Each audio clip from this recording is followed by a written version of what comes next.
descent. 5500. Revert. Rotate.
Well, hello, what is going on, everybody? Welcome back to the channel. Yes, indeed, we are back in the mighty Fokker F-28 regional jet. Cannot get enough of this airplane. I think you guys are going to absolutely love it when it drops on Wednesday. Only 2 more days to go, only really a day and a half technically, depending on where you are. But guys, we're going to get at it again tonight. A day in the life of a regional pilot here at Piedmont Airlines. Again, utilizing the PVA, Piedmont Virtual Historical Group. We're going to touch on that a little bit more tonight because I think this airplane is really going to kick off some potential members joining that VA. If you like this old stuff and you want to take the work out of researching for old real routes with real flight numbers and real time slots, all that work is done for you when you join PVA, and you get to just fly your mighty Fokkers around whatever old retro aircraft you like, and it's going to be a fun one. Tonight, we've got a special 2-leg event. We're going back to Charlotte where we left off. We left off in Knoxville, Tennessee, so we're going back to Charlotte. And then from Charlotte, we're going to do a quick turn, and we're going to head over to Louisville, Kentucky, where we do have the FS Dream Team Louisville ready to go up there as well. So, guys, I hope you're ready to get this one on the road. Yes, we have the new emojis. I love to Fok, courtesy of Clear Direct Fubar. Appreciate that. Absolutely awesome. I subbed it out for the float factor one. So we're about 40 members shy of our next emoji, but I subbed out the float factor because we don't really use a float factor emoji all that much. And so we subbed it in with the new I love to Fok, which is probably going to get this channel demonetized. But hey, it is what it is. Fubar, thank you so much for that. Team Vodka's in the house. Good to see you. Cheese Man is here. Al W from the DFW. Salute to you, my friend. Texas represent. JPCD91. AJ Funari in the house. Braniff Sim Pilot. Tukarithi Ali. Sammy. Let's see. Jeremy Harvey in the house. Good to see you, Jeremy. Let's see, Tiger Dude, Stefan, Anthony Teal, Aaron, the Irish lad, is staying up himself late at night, joining us for this little USA nighttime stream. Appreciate you. If I missed your name, apologize, but welcome. Kills My Skills, thank you so much for showing this aircraft in preview. Kills My Skills. Hey, speaking of preview, first off, you're welcome. Thank you to JustFlight for sending me this copy. So yesterday, I want to touch on something. Yesterday, I think maybe a lot of you, maybe not a lot of you, but some of you may be feeling a tad overwhelmed with the complexity of the checklist and making this airplane seem a little bit more intimidating than it actually is. So tonight, I'm going to take a different approach. If you want to see the full expanded checklist, that was in yesterday's stream. Tonight, I'm going to just kind of show you a little flow that I've adopted, and I'm going to be kind of running through that, and then we're just going to hit the critical items in the checklist, which we'll back ourselves up with. And you're going to see after today's stream, or after tonight's stream, that this airplane is actually relatively straightforward to make it do what you want it to do. And believe it or not, as retro as it may look, it is still pretty modern. It has a lot more modern functions than the 737NG, believe it or not. We can only turn off the bleed air for engine start, so it's pretty cool. Auto pressurization, or I'm sorry, auto pack shut off, and then there's temperature control, auto ice, some good stuff in here. So tonight, you may feel a little less intimidated by this airplane, I shall say. So anyway, T-Sizzle, thank you for the continued support. Fuck yeah, indeed. Good to see you here. Thank you for the continued support. Not many people will buy this due to the complexity, wind shear head, and that is why I am here to kind of show you this stream, to show you that, believe it or not, a lot of the systems are, are more simple or more straightforward than you may think. And one reason it looked kind of overwhelming is in these old airplanes, and I hit on this on the last stream in the very beginning. These airplanes, we had to test all of these systems that now include self-test functions, like in the Airbus. You power it up. The only thing we physically test really is the fire warning. In this airplane, you have to test all your other stuff, your CWIS, all your TVIs, everything needs to be tested manually. But in SimWorld, you really don't need to go through those tests unless you're really trying to recreate a realistic workload, which some of you are after. So I'm going to show you the kind of reduced and my little flow that we're working on, or that I'm working on. And I also have a Piedmont checklist, courtesy of Piedmont Monitor, part of the PVA historical group, which is a big help. And I'll show you guys what we got in store for us right here. So first off, let me pop up our VAMSys, give you guys a lowdown on what we got going on here today. This is part of PVA. They use VAMSys plugin. You book it a flight online, real flight number, real time slots, takes all of the guesswork out of it. Now you'll notice manual route planning required. That's because this aircraft, the F-28, is not in SimBrief yet. So this will automatically populate a flight plan for you if the aircraft is in SimBrief. It's not. I had to use a Fokker 70 profile in SimBrief, which is close enough. But that will eventually probably get worked out.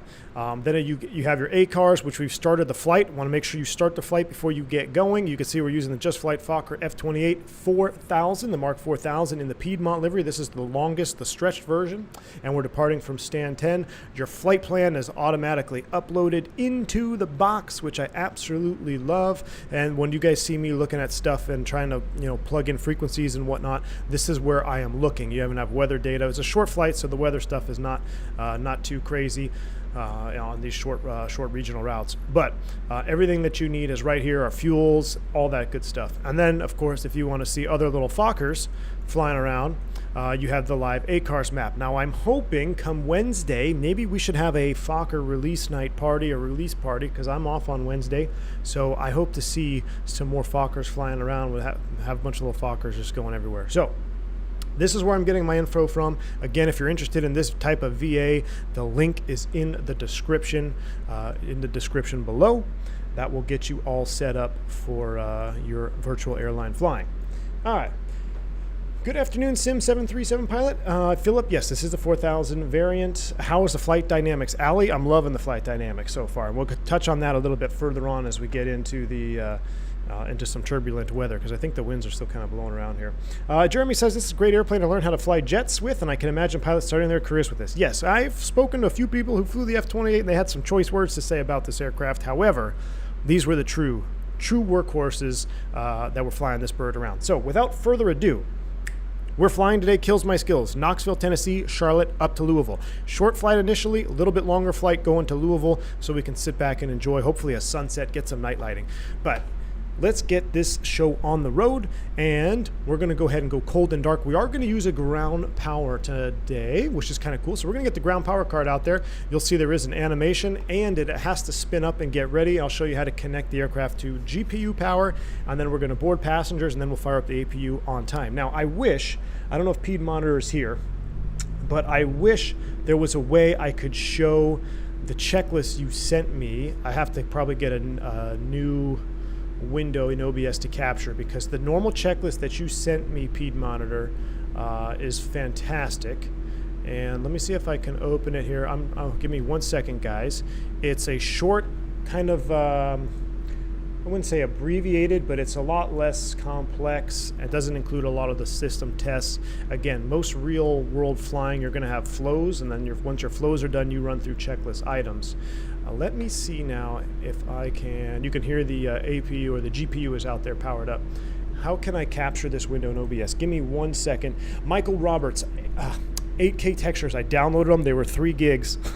I didn't have enough time to install it. I promise you, we will do the 8K tomorrow, just so you could see them loaded up. I was going to do it today, but then I started running out of time. I just got back. I literally came from the office and went into the I came back from work, from flying, and then I came straight to the office. So let me see if I can add a source here real quick. Do you guys hear a vibration in the background? I think that's an office above me.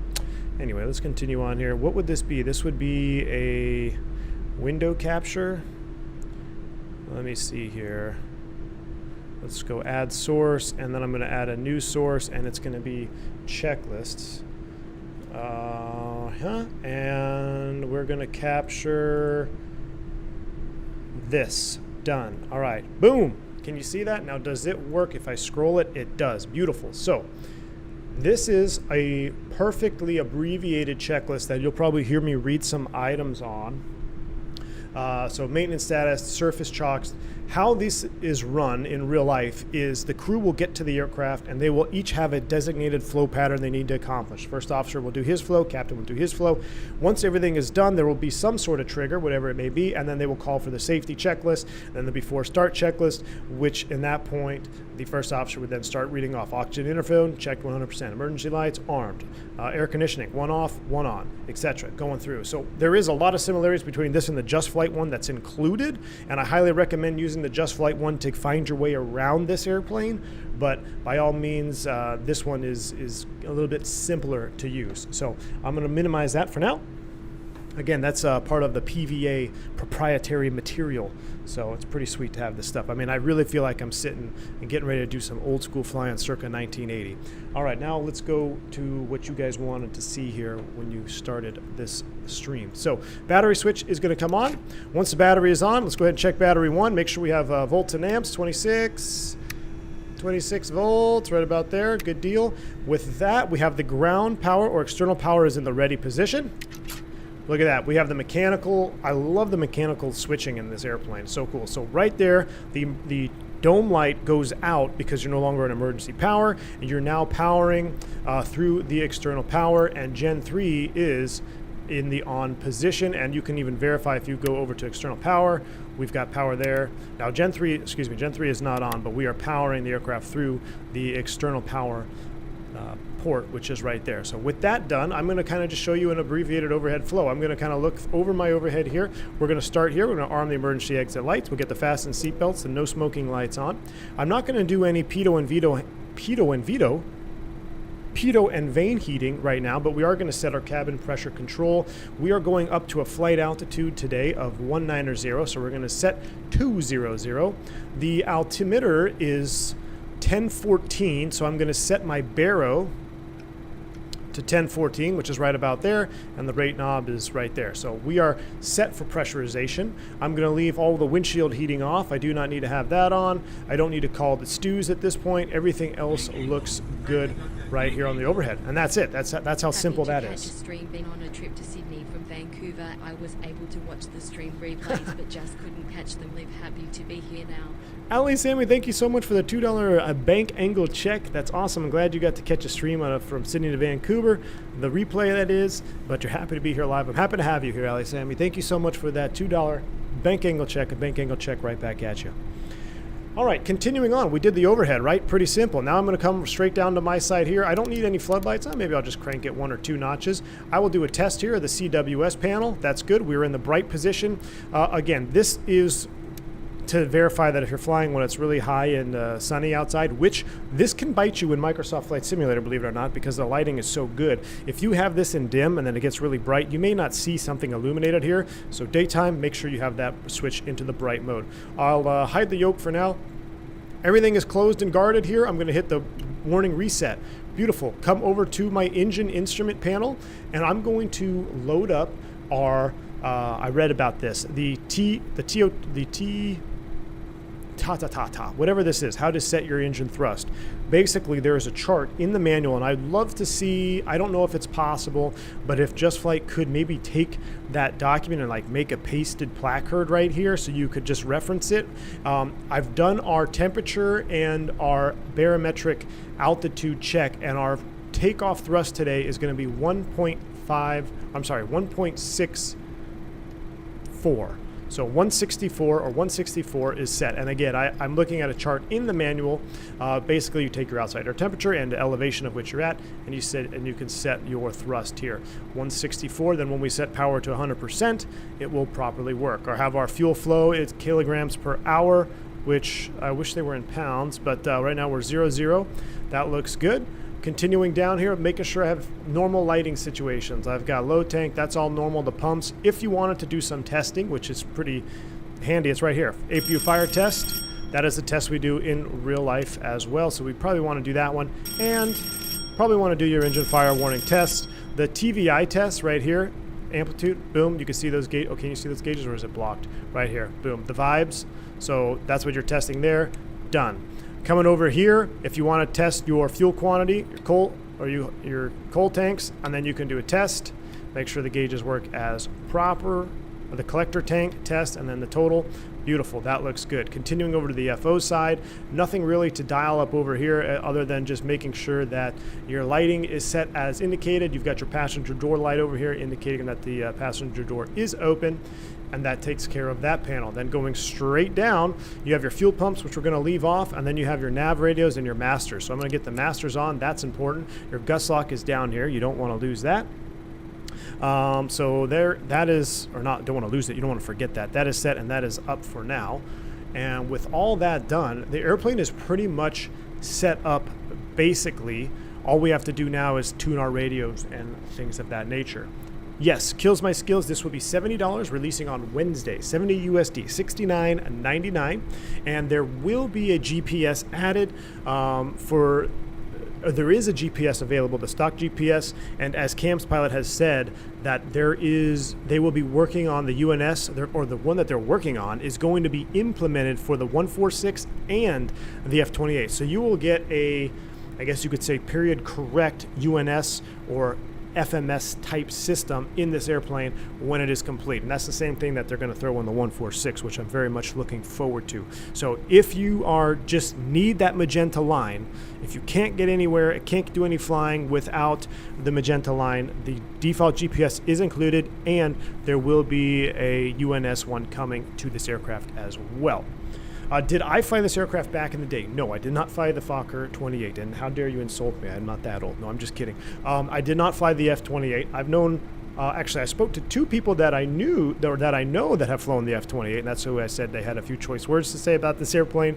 Kind of mentors to me, but overall, it's a quirky aircraft.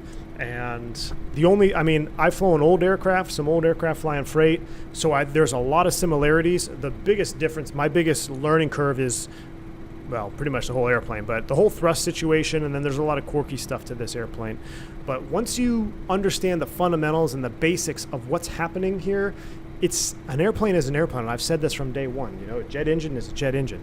It brings air in, it ignites it, or it compresses it, it ignites it, shoots it out the back. You need pressure for hydraulics, and you need pressure for pressurization. You also need to have some sort of electrical system. You probably have an APU. If you don't have an APU, you probably have some batteries. You probably most definitely have batteries. I don't think I've ever flown an airplane without batteries, unless it was a glider.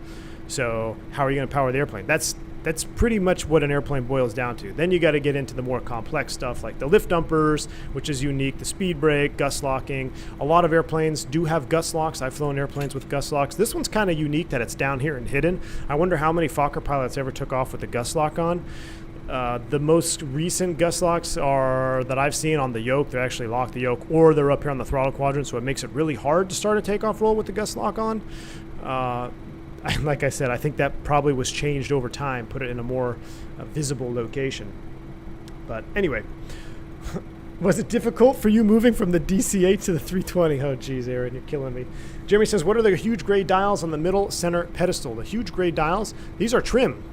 These are trim, aileron trim and rudder trim right here. That, believe it or not, that's actually like the King Air. The King Air has similar, or maybe it was the Beech 99, had similar trim, at least rudder trim knobs like that on the pedestal. So those are aileron rudder trim. So pretty straightforward. Pretty straightforward. Now let's continue on. Let's look at our flight plan today. So the departure procedure, and then we're going to board up here. And like I said, we're not going through all those extensive checklists, so this stream will kind of help if you feel like it's overwhelming. This airplane really isn't overwhelming. It's easy to learn, but difficult to master. Another reason why I absolutely love it. So on our charts, we're doing the Knoxville 7 departure, which is a very straightforward departure. There's nothing really to do. We don't have anybody online, but we are going to go off the volunteer VOR, which is 116.4. So let's come over here. Let's dial in our nav 1 to 116.4. We're going to turn on our nav radios too as well. We're going to go boom, boom, and we're going to dial in 116.4 for nav 1. That is set. I don't have a specific fix I want to go to. We probably could go to... I'll have to look at our other... we got to go back to snow something. Let's look at our Navigraph charts here. That's one thing I wish we could get the Navigraph VFR in there. Uh-oh. What's up with that? Let's reload this. Sorry I'm fucking late. I had a fucking meeting. No worries, Tyson. Welcome to the stream, man. Glad to have you on board. Why is our Navigraph not loading up here? That could be problematic, because we need to know our VORs. There we go. Alright, so Knoxville, and then we're really going to the Jaylit intersection. That's technically how we're filed. Snowbird is one way. Okay, so you know what? I'm incorrect. We don't even need that. I'll show you why. Our arrival into Charlotte, we have the Lin 3. Oh, no, it doesn't show how to identify it. Oh, yeah, it does. So we're doing the Lin 3 from the Jaylit. So we need to go to Sugarloaf next, which is 112.2. So let's go ahead and put 112.2 in nav 2. 112.2, which will be Sugarloaf, and that is Knoxville, I believe. Perfect. And if we go back to Knoxville 7, there we go. And if we go to our Navigraph, we can kind of see this a little bit better. Does this plane have electric trim? It does, Jeremy, it does. Alright, so there's Jaylit intersection, but we have to intercept the Snowbird VOR. Snowbird VOR off of Knoxville 16.4 is going to be course 102. I don't know if you saw that, course 102. So with 102 there, I'm going to dial in 102 on our course 1. 102 is set. And then from there, we're going to be going direct to... It won't be going direct to, we'll basically be on it, on the airway to Jaylit, which will identify from a cross radial. Let's just verify that. Where's the cabin music starting as soon as we start boarding? I don't know why this keeps happening here. That's kind of annoying. Who started up outside? What's going on out there? I don't know why Navigraph is giving me issues. I might just have to go Sky Vector. I wish there was a way to mute FATSIM traffic, or at least lower it. Can this plane do an auto land? No, it cannot. We won't do any bumblebeeing tonight, Chaos, I promise. Alright, so... well, I guess Snowbird. Knoxville.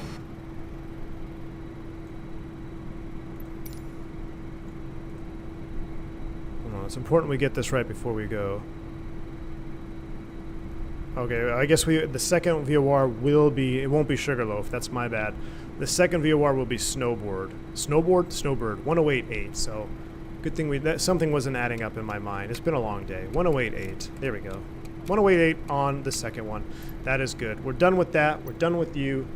Turn down other aircraft and settings. Audio, it doesn't have a setting for that. Doesn't have a setting for that in that vPilot, unfortunately. All right, with that done, I think we're going to fire up the APU and we're going to start boarding. So, fire up the APU. We're going to go, I think we have to go Gen 3 off, reset. Okay, and then we're going to go APU master. Oh, nope, that's start master. APU master on. And we're going to go APU start. There it goes. Take a listen.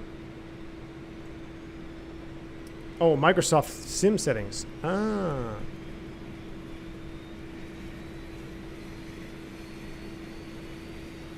Oh, okay, I was keeping... yeah, well, I hate the Navigraph app. It's terrible.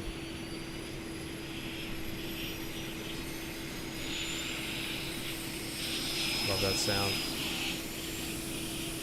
Oh, other aircraft and Microsoft sound settings? Oh, I'll have to change that maybe on our next leg.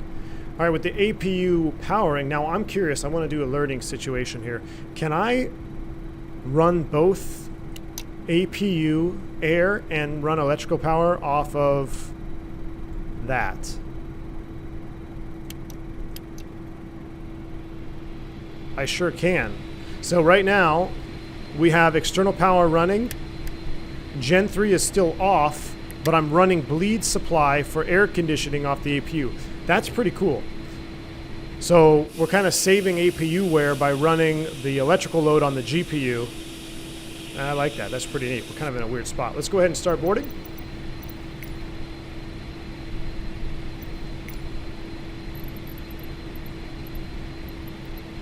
And let's go ahead and request boarding. Boarding requested. We're going to use SkyWest. And I think they'll bring up the truck. And I did set up a little hodgepodge profile here. Let's see if it works. Oh, I'm probably going to need to open those service doors. We'll come over here, we'll go aircraft here, and we'll go here, here, here. Do you want to board crew? Yeah, we'll board both. Crew boss is coming. Now I think, okay, so that one is still messed up a little bit. So I'm going to fix that. Nope, it got it. All right, cool. Now we can board. Crew bus is coming. He's got the belt loader in there, even though we don't really need it. We got another belt loader over there. That's on the wrong side, buddy. Oh well, it works.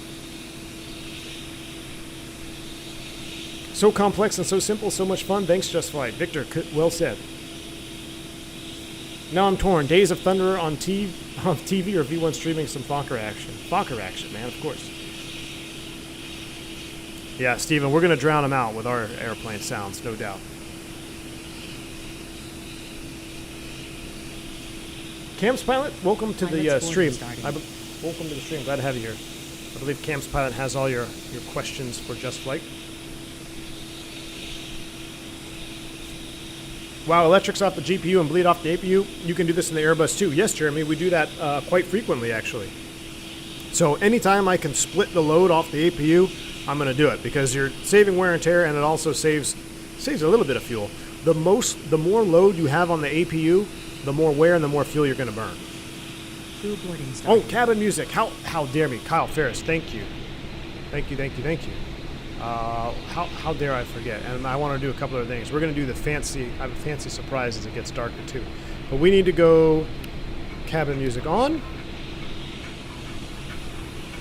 Hello, ladies. Welcome on board. Only 78 likes. Those are rookie numbers. Smash down that like button for Just Flight. Okay, this is kind of a scary view.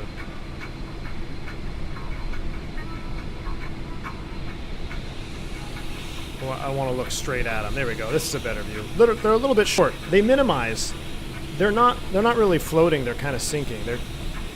They're being downsized. They're bite-sized cabin crew.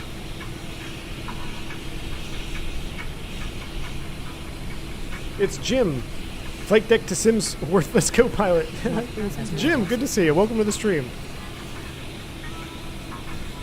I caught a little bit of Flight Deck to Sim stream earlier today. I was listening to it on the way to the office because I was flying when he was live. And so I caught some of it. What did he say that had me laughing?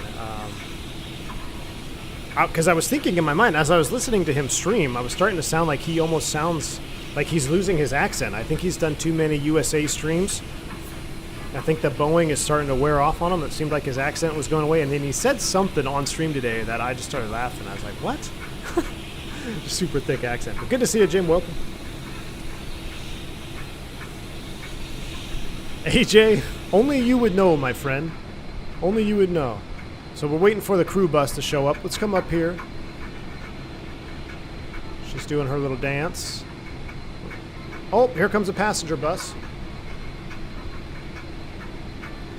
I need to buy this plane so I can rip the cabin music. Passengers boarding started. Oh boy, here they come.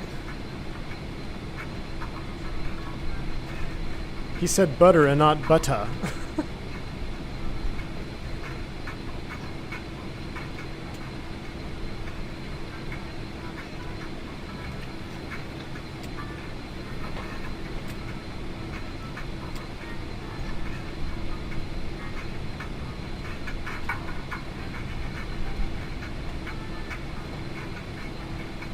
Can you change the cabin music? Aviation Dude, yes, you can actually load your own cabin music. You customize it, I believe.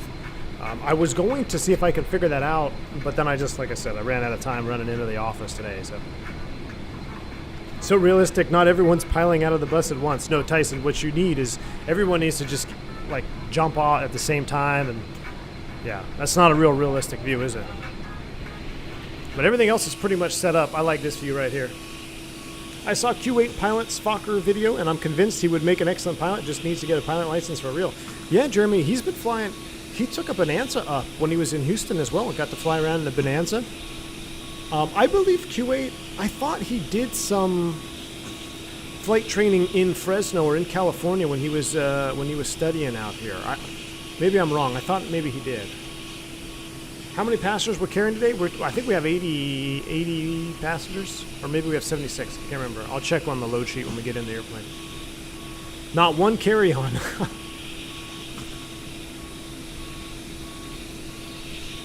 What is the lever that looks like reverse lever on Boeing aircraft on the number 2 engine captain sides? Quinn, that is the lift dumper. So this is the lift dumper, which can manually be deployed on ground only. Now you'll notice if I move this, they're kind of linked.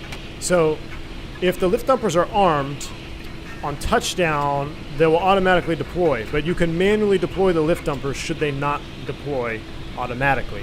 That's what that lever is for. A couple other things to note here is the left throttle. There is a detent for, I guess, for takeoff thrust, but it's only on the left side. Now, you can hear it click, but you can't see the throttle move or anything. So you kind of have to listen for that click as you set takeoff power. But the way I understand it from reading is you find out what setting you need, taking your field elevation and the temperature, and then you set that here on this gauge. Once that is set, when you set 100%, it automatically does the computation for you. So it's a little bit more rudimentary than the 146, but it's very similar at the same. It's similar but rudimentary at the same time. A little bit more rudimentary but similar. That didn't make a lot of sense, but it is what it is. Oh, is there no reverse thrust? Yes, there is no reverse thrust, Jeff. No reverse thrust on this airplane. They elected to go with the lift dumpers and barn door speed brake. Lauren, welcome to the stream. Yeah, she's a good little Fokker so far. He slammed it down, V1. You got to show him how you missed this, how you mastered this old bird. I did see his landing. He had like a 3 something. Yeah, we had, what did we have the other day, chat? We had like a 240. I'll take it. And I think we used the same landing plug-in, so I don't know. I don't know. What do you guys think? I think Flight Deck to Sim is slipping a little bit. Is he slipping? Is he slipping on his landing skills? I don't know. Although I really can't talk if you watch the Cozumel stream. Jeez, that was terrible. I blame Chaos and the fly-by-wire for that. No 20-foot deep wheelchair. No, we're not, Flight Sim guy, we're not going to Florida, man. We're not going to Florida. We're going to Charlotte. Save that for the Florida flights. What is the modern equivalent of a gust lock? There isn't. Their gust locks are still used to this day. I'm trying to think of any passenger or airline passenger jets. The ones I could think of in the U.S. are the 145s. The 145s have gust locks. I don't know if the CRJ does. I never flew the CRJ. Does the CRJ have a gust lock too? But like I said, they're either, depending on where it's mounted, it's either going to be on the yoke or the control column or on the throttle quadrant. Child of Magenta needing a final app mode. Oh, you're saying, oh jeez. Here's $5 to help cover the cost of your 2 pumps of estrogen, banana cold foam coffee. Nobody tell Mrs. V1 about your after-work Fokker parties. AJ, thank you so much for the fake angle check. Yeah, we're going to keep the after dark or after work Fokker parties to ourselves. Thanks for the $5 bank angle check, man. Appreciate you. Thanks for that covering the cost of coffee. I went up to Angel Food today, AJ. I was up in Mini again, so I stopped by Angel Food. Helped me cover my coffee expenses. Appreciate you. How'd you know I got another banana cold foam tonight? Man, you must have a secret camera here. Would you recommend Aerosoft CRJ or Mad Dog? Mad Dog, 110%. 110% Mad Dog. The Mad Dog is a little bit more. It's quite a bit more challenging than the CRJ, but I think it's going to be much more rewarding. What do we have for our top altitude is 190. I guess we don't have anybody on, so we're going to just set 190 right here. That's one of the last things I forgot.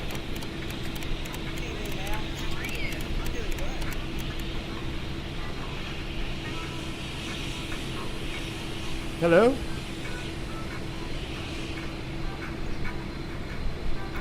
We're still loading bags out here? Nope, they're all done with the bags. Man, look at the wing view. The wing textures are spot on.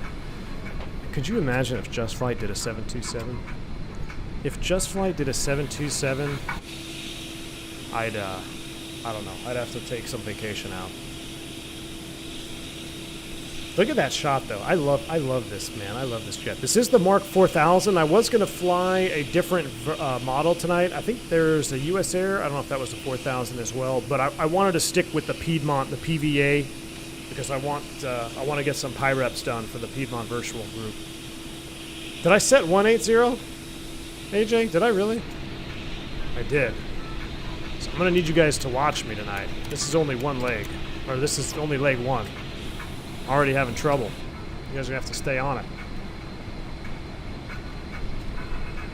Yeah, the 4000 was by far the most common. Lauren, there's an Empire Air livery that I was talking to Piedmont around. He doesn't have the Empire routes in just yet, but I think that was also was that a 3000? Or did Empire have 3000?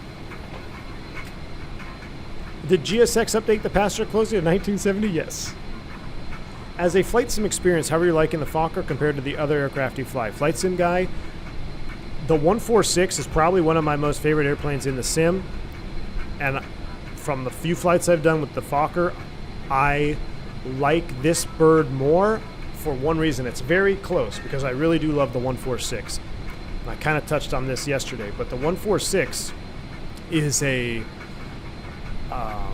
it's called the Whisper Jet for a reason, right? So the Whisper Jet is pretty quiet. This is total opposite side of the spectrum. So I love the sound set and the hardcore, what's the word I'm looking for? The visceral sound pack. I feel like this airplane has a visceral sound pack. And that's what edges it in front of the 146 for me, because I truly enjoy this airplane more. Now, we are loading bags on the wrong side. I'm going to have to fix that. But we'll finish it up here. We'll just pretend that there's a cargo door on this side. 727 with ice runway Landing compatibility would be nice, like the ones that Nolinar has. Ooh. More immersive.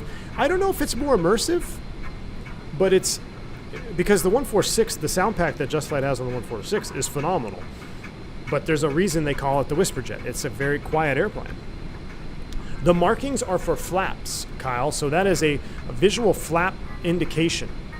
So if you have some type of malfunction where you can't tell what position the flaps are in, or if you have a flap jam, you can then verify the position of the flaps. We have these on the Airbus too. The modern Airbus has flap indicator markings on the pylon.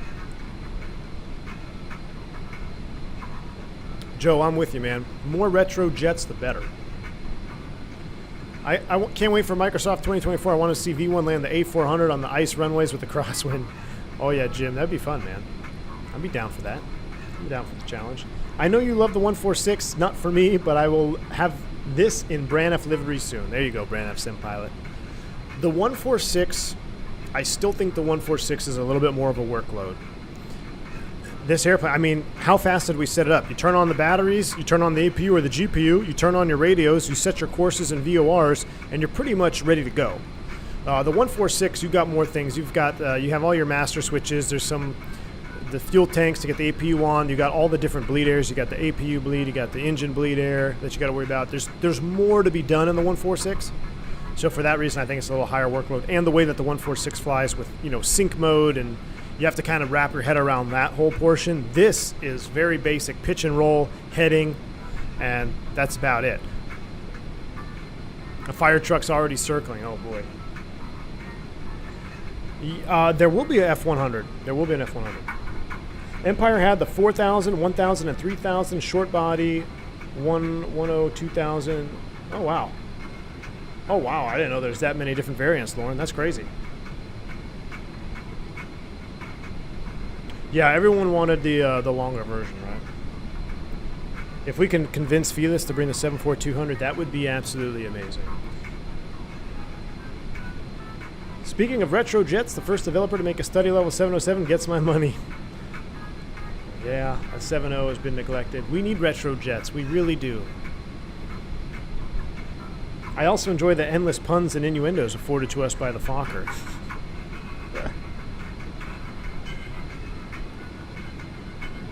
Jeremy, I think I saw your question. There it is. Flight Director Independent Autopilot, what's the purpose of it? It doesn't show what's programmed in the autopilot, so how do you use it? You have to sync up your flight director to the autopilot mode. I think this was just a limitation in technology at the time. So now your flight director is showing you what the autopilot is doing for the most part, unless there's some extenuating circumstances. But I think at the time that was more of a technological issue. So they had, hey, let's make a flight director, and then here's the autopilot system, and then they're like, oh, hey, let's get some type of director system to help aid the crew so they can show them pitch angles and stuff like that. So I think someone in chat may be able to correct me if I'm wrong, but I think that's kind of how it started. This is a very similar autopilot flight director system that the 727s had as well. The Bach 111 was this aircraft's competitor. I believe so. Very similar, right, Jimmy? Or was the DC-9? I think maybe the DC-9 was the American version, because this is Dutch, right? Fokker? Wrong Side Sim is in the house. What up, Wrong Side? Good to see you, man. Your plane looks like mine, but mine looks better. I'm in the MD-88 streaming right now, stopping by to say, hey, SoCal is obnoxiously busy. Wrong Side, dude, I actually popped over to your channel to see where you're flying, because I was going to try to do this flight on your stream, like kind of, do a little formation with you, but there's no Fokker routes for Piedmont on the West Coast as of right now, so I think they're still loading in routes, but have a good stream, Wrong Side. Hope you enjoy that MD-80. How's the update, by the way? How's the airplane feel after that update? I know it got a pretty substantial update, and I've been willing to try it, but I can't get in anything else but this right now. Fubar, exactly. That's well said. The true pioneers of aviation, man. 60s, 70s, 80s. Wrong Side told me to come say hi. I'm new here. Shaq, good to see you, man. Good to see you, Shaq. Hope all is well, bud. It is Dutch. Okay, that's what I thought. My ears hurt just thinking of a Bach 111. Yeah. There used to be a Bach 111 parked in Kansas City. Used to be a couple of them. Matter of fact, if you members remember the story that I told the After Dark about the slide popping, when we ferried that airplane to Kansas City for heavy maintenance, they were going to redo the slide. We actually parked next to some old Bach 111s on the ramp.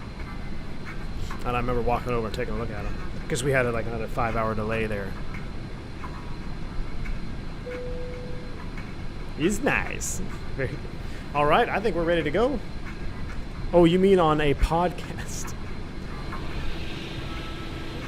All right, we are about wrapped up. I think at that time, let's go ahead and transfer some loads over. So I'm going to go, now I wonder how this is going to work. If I go on, Gen 3 is on.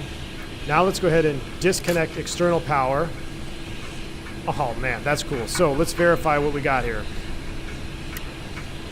Gen 3 is powering the aircraft. External power is disconnected, but you can see it's still providing power to the airplane. So let's go ahead and pull it. Let's close up these doors.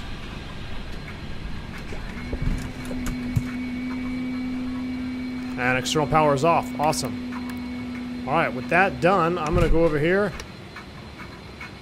We'll go ahead and kill the music. Thank you, Sheila. And should we leave the door open? We'll close the door. All right, let's go ahead and run through some final checks here. Master reset, we got 190 is set. I guess we can turn on our nav light. We get our beacon lights on. We are ready. Fuel pumps. I guess I can go to this. Where's my view? I missed my binding. There we go. Nothing in the center tank. Verify our fuel quantity on board and checked. A little engine instrument lighting. I don't think we need it quite yet. Can't wait till it gets darker. All right. That all looks good. Now we're going to just breeze through a checklist, make sure we haven't missed anything.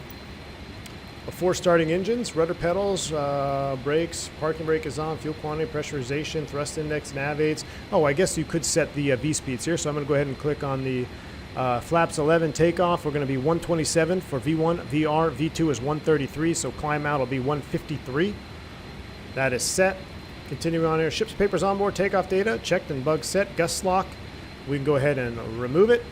Gust lock will remove. And windows, doors, and slides. Lights out over here. We're still chalked, and we're ready to start engines. With that done, we can go... These will automatically shut off, which we learned on the last stream. So, let's go ahead and push back and start.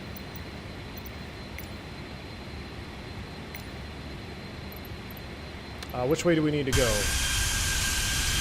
Freaking Americans back there. We're going to go nose right, tail left.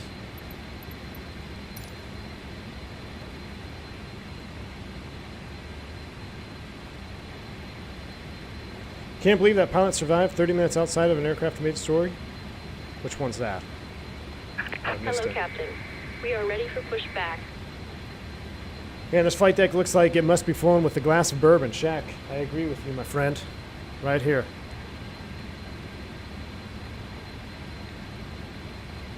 What was that T-tail with the four rear? Oh, I know exactly what you're talking about, Jimmy. Wasn't that Russian? Departure checks completed. Wasn't a Tupolev, was it? Pin inserted. Rudder fib, welcome. Run your little Piedmont Fokker. That American is coming to kill your company, I know. Is smoking allowed? Absolutely. Vickers VC-10 and the IL-62. The VC-10, the Vickers, that's what it was.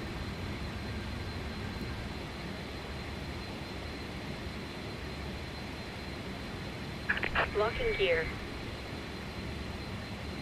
Everything is set. I'm going to run through my checklist. Before start, oxygen interphone check, emergency lights are armed, air conditioning off, one on. I guess we could go one off.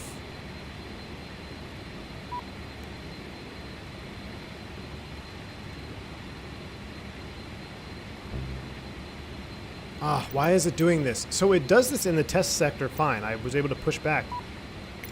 Exit 1 is closed. I'm going to restart the script. And then I'm just going to do a pushback. You need to set parking brakes to request ground services. I know it works. I don't understand why it doesn't work when I go live.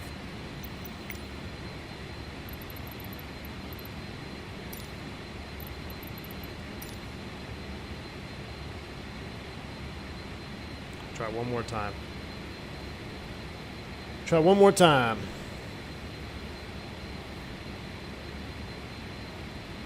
Hello, Captain.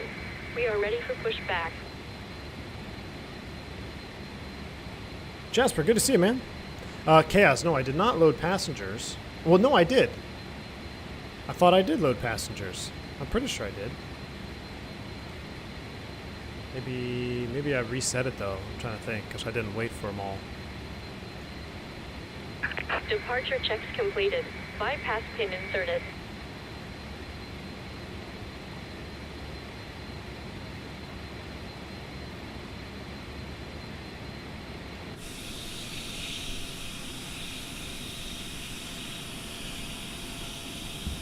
Shame you can't do a power back. That is the one sad thing. It is sad we can't do a power back. Locking gear.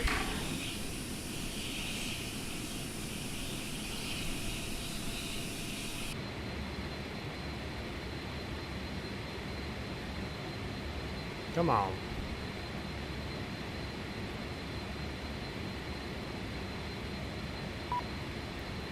What?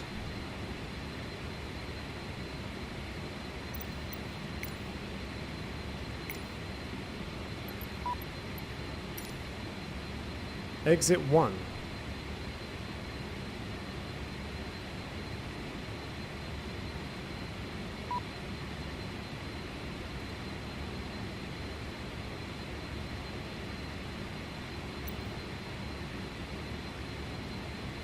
Alright, forget them. I won't do it then.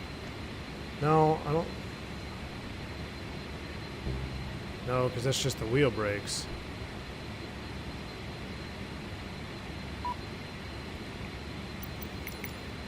Yeah, I'll just use it. But I don't understand why it does it. I mean, it literally...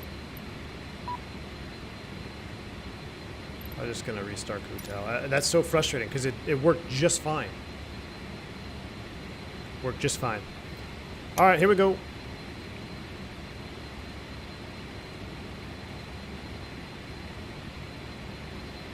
We're pushing.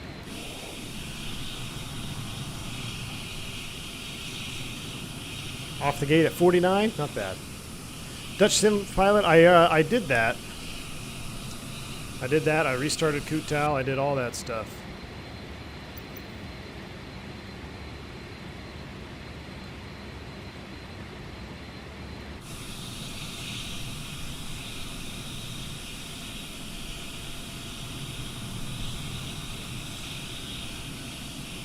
Oh no, not the fuel truck. Restart Cortana.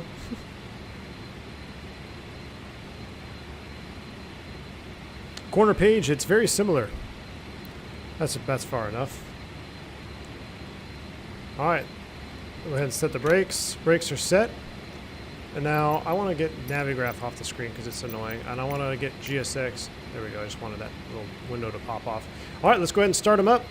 We're going to go engine start master on. Bleed air is on. We're going to go start master 2. Auto pack cutout. Here we go. Spool them up. Enjoy the startup sounds.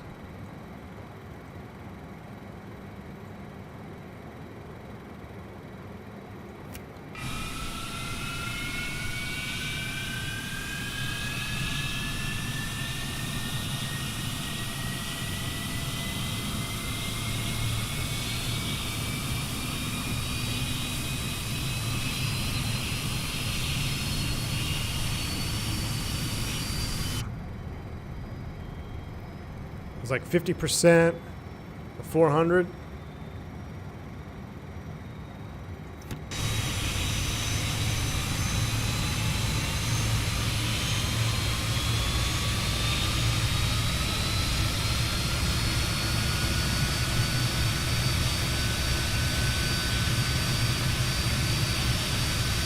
Love it.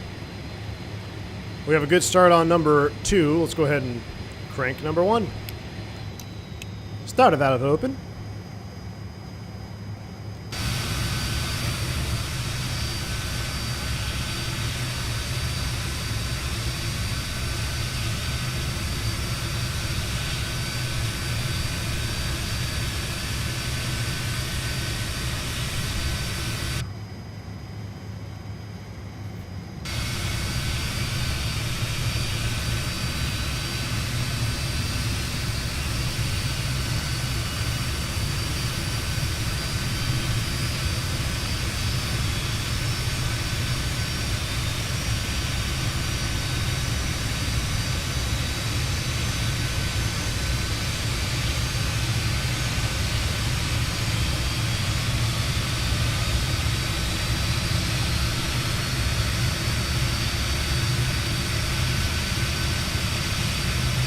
That is... See what I mean? That's just like a visceral sound pack that I love. And to run. I hope we didn't fuck that up. We were a little bit late there. All right, we're both run. We got 2 good engine starts. At that point, we're going to go APU air off. Gen 3 off and off on you. Engine master off. Our air conditioning is set. Continuing down our panel here, I can check that is in line, and we'll go bus 1, bus 2, bus 1, Gen 1, Gen 2. Perfect. Keep those on this. I don't know what the procedure was. Maybe they just left them both in off. So that is set. Let's get our pitot heat, vane heating, windshield heating is to low, priority left-hand side, because captain is on the left-hand side. Everything else is done. Let's go ahead and set flaps 11.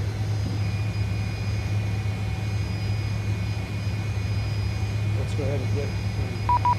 What?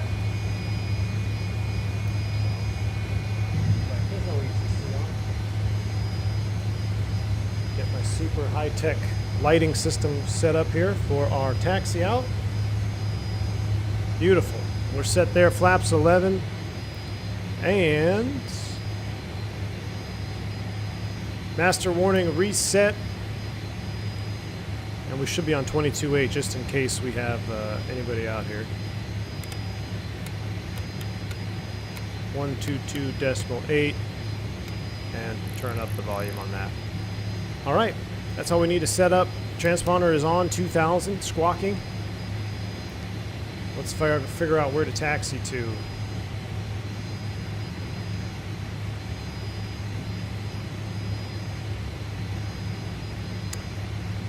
We are over here. I guess we should see what the weather is doing. That might have been a good idea. Right now at Knoxville, 360 at 7. So if I go, nope, not aircraft. If I go 360 at 7, we'll take 5. We'll go 5 right. So we'll taxi down via Alpha to Alpha 1. Let's do this thing. Brakes are release, taxi light. I forget which one. It's that one. Let's go.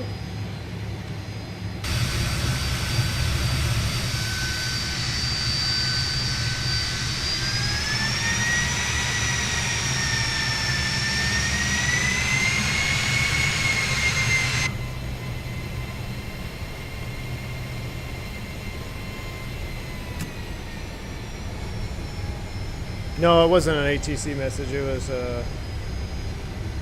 was a American message.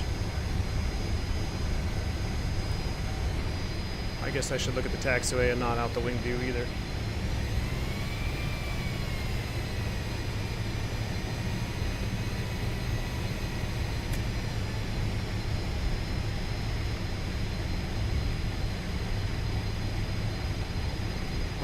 Oh, I did fix the, wow, that is loud. I did fix the checkerboard fix for this scenery. Hop out here onto Alpha, take this down to 5. Swarm, good to see you, man. I love the Fox. Speed bid. No speed bids tonight.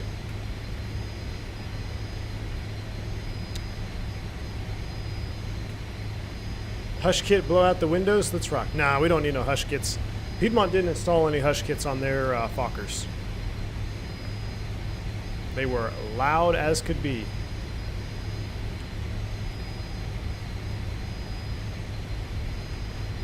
Toga takeoff, max thrust 20 degrees, pitch on climb out. This old bird would blast off like a rocket. I think it's 10 degrees. Is it 20? I don't know if 20. The manual said 10 degrees. We're going to do 10 degrees. 100% thrust. We'll be aight. Did you just figure out the logo light? No. Well, the logo light is connected to the nav light. So when you have a logo light installed, which this is an option on the EFB, then when the navs are on, the logo lights are on. Now I don't know if there was any type of squat switch or weight on wheel switch to turn off the logo light once the airplane was airborne. It seems to stay on the duration of the flight. Now, the reason I want to keep the logo light on this Fokker is because the sun is going to set on our second flight, and we need to see this airplane with night lighting. So I think you guys are really going to like it. Piedmont got absorbed into U.S. Airways before hush kits were required, yeah. Hush kits, when did they start? I think they started popping out, like, you started seeing more and more in the 2000s, like early 2000s. Fokker was founded in 1912 in Berlin, Germany by Anton Fokker and was transferred to the Netherlands after World War I. Nice piece of information, thank you. You sure it wasn't V-Pilot? That doo-doo sound is... Yeah, it was V-Pilot, another message from an American Airlines. Trust me, I know. I've been scolded enough times by VATSIM. I know when a controller is trying to reach me. Looking at you, Lauren. Avoid 45 degrees pitch at all costs. Yeah, that's probably not recommended. 45 degree pitch is pretty aggressive. Nobody's here, so I don't think we need to make a radio call. But just before we blast off, let's go ahead and stop and run a quick look at my PDF checklist. What I'm going to do, though, before that is I'm going to turn this on the heading mode, set this to 10 degrees, which is right there. And heading on departure, we're just going to fly. We're going to just fly runway heading on departure. So we'll set that at 005, right about there. Michael Fisher, thank you for the $10 super chat, man. Appreciate you. He says, always enjoy the live streams and YouTube videos. As a Vietnam vet, I want to thank you for your support of veterans. Michael Fisher, thank you for your service to this country. My father was a Nam vet, so thank you, and thank you for your service, and I'm glad you enjoy the content, and thank you for that super chat. That's very kind of you. I wouldn't be able to do what I do here at home without those that answer the call. So, Michael Fisher, I appreciate you. And let's get to Falcon, shall we? Here we go. Everything is set. Brakes are off. Oh, hold on. I wanted to read my checklist on my PDF. Before takeoff checklist, right here. Yaw damper, see? Important. Yaw damper is not on. Yaw damper makes a big difference, actually. Yaw damper is in. Flight control check, flaps 11, stabilizer trim. Oh, didn't set that. Go back over here, go back to our aircraft, and the way you do it is you click on this button right here that will set your takeoff trim. Let's see. Lift dumpers, didn't arm those. Lift dumpers armed. See, this is why you do a little abbreviated check. You do the important checklist. Collector tanks are black. Control cabin door is locked. Shoulder harness secured. Takeoff data brief reviewed. Bug set. APU is off. Flight advisory given. Transponder is on. Our before takeoff checklist is complete. Since the checklist called for it, let's do it. Knoxville traffic. Piedmont 486 departing runway 5. Runway heading Knoxville. Let's go. Highly recommend grabbing that checklist at PVA. Aviator Nick, welcome. Just in time for takeoff, indeed. Welcome to the stream, Aviator Nick. Coffee and holder, check. That's a real world one for sure. That's a real world one. I always hate it when I do this last minute. There we go. Lift dumpers unarmed only kills you in case of RTO. Yeah, they only kill you when you really need it. So it's a pro pilot tip to make sure they're armed before you take off, you know. Airbus is smart enough that even if you don't arm them, as soon as you select reverse thrust, they will automatically deploy. I bet you Boeings don't do that. All right, runway heading 005. That checks. We need to set our heading bug. Oh, yeah, what did I do? 050, not 005. We'll set runway heading, 10 degrees of pitch. We don't have any Togas.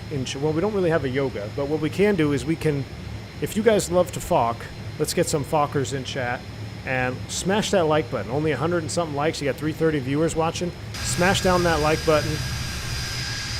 We'll go. Hey, I'll tell you what. We'll save it for the next stream. I was going to say if we hit... Yeah, that's fine. I'll save it for the next leg. Let's spool them up 50 and get out of here.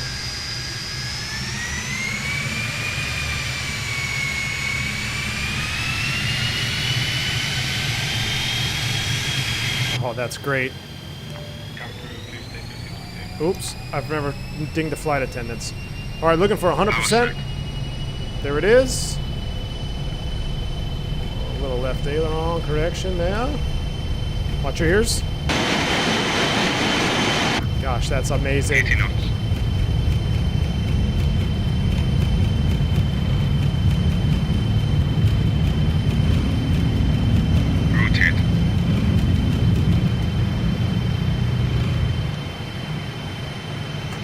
Gear up. Watch your ears. Fly with.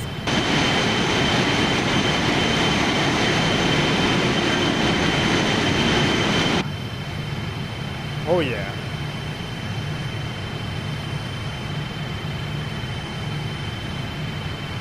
Flaps up. About 180 knots, flaps up.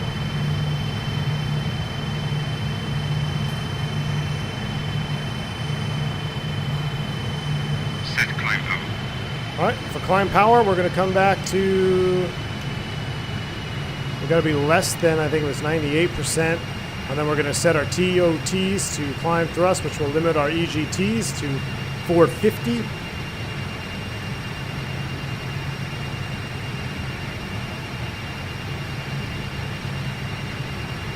Get a little trim in there.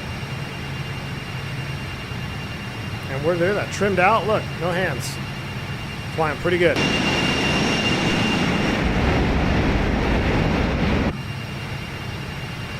At some point we should go direct to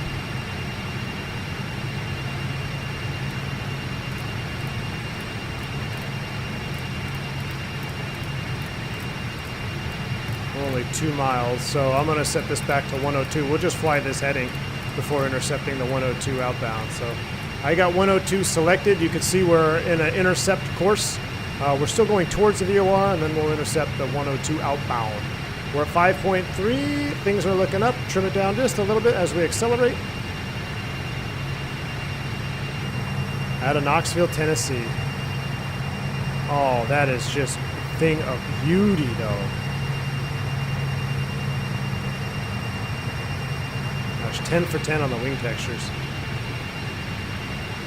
Trying to see if we can get her to about 250 knots. We'll lower my pitch ladder a little bit.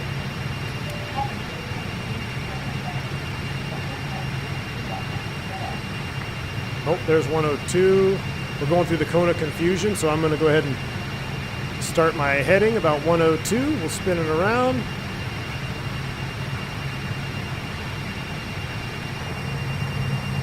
Did the music just start?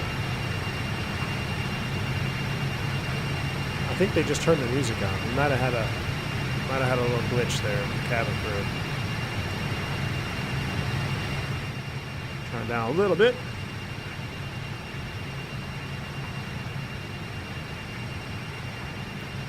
Yeah, the cabin crew turned on the music on me. They're jamming out already.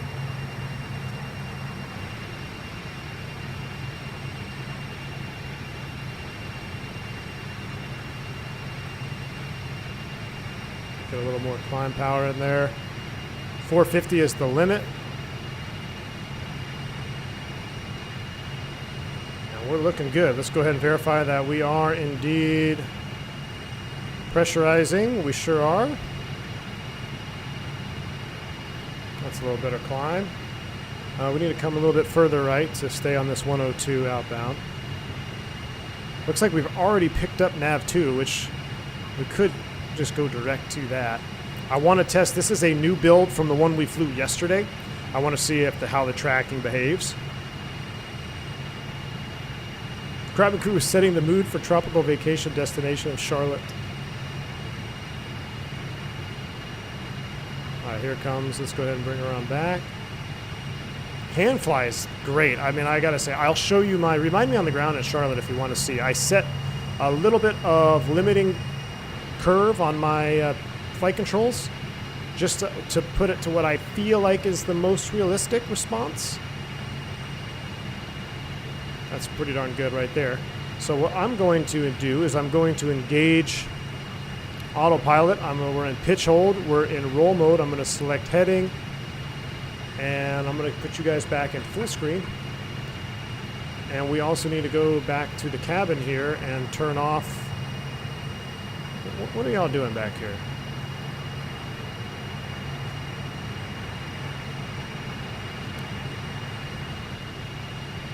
All right, 102, 11 miles. How far are we from nav 2? We are 29 miles. So what I can do, since we're in heading mode right now, let's just switch this. Let's go right into nav 1, 108.8. And we'll just nav directly to that. I'll set the course line to be direct to, which is right there. And now we can select beam mode. We've got the localizer captured. For the flight director, I can match it up, so I can match the flight director to be VOR lock, or VOR loc, and VOR loc, so they're synced up.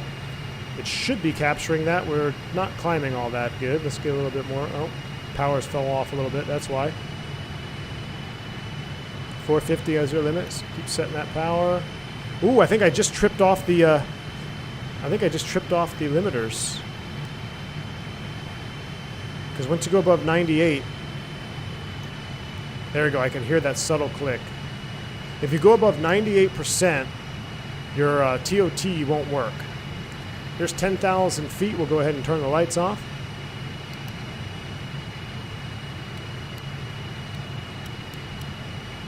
Those will all stay on, and smoke them if you got them.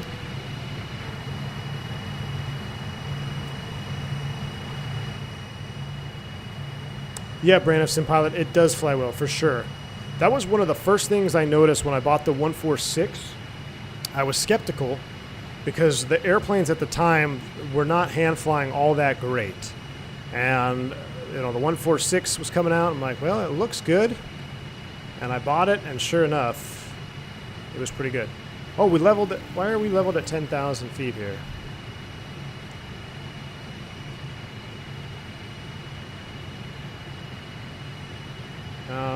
We're not that heavy. We're fucking flying, though, Brad King.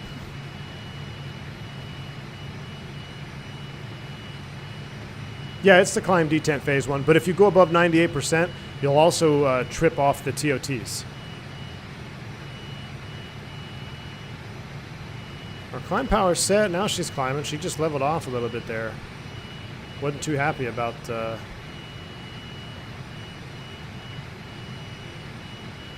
that. Let's go ahead and run a quick after takeoff checklist. No smoking is off. Landing gear up. Flaps are up. Air conditioning pressure set. Lift dumpers are in. TTCs, they're at TTC, not TOT. TTC switches are in climb. So everything else looks good there. We're coming back up top. Let me just do another overhead scan.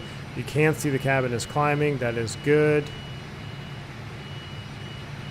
I think we're doing fine. But why are we struggling to climb so much here?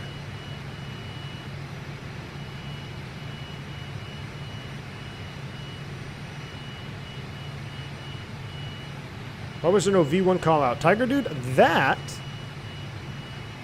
I don't know. Maybe because it's the same. Because when he says rotate, V1, VR are the same. That would be my guess.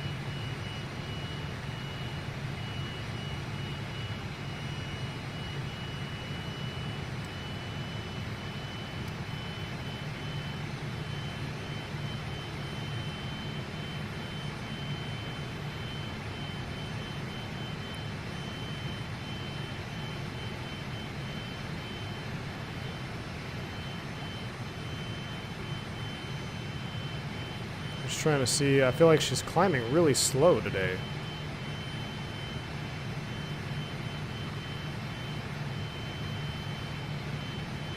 Climbing out at 200 knots. Alright. Just a feeling, but your fuel flow is kind of low.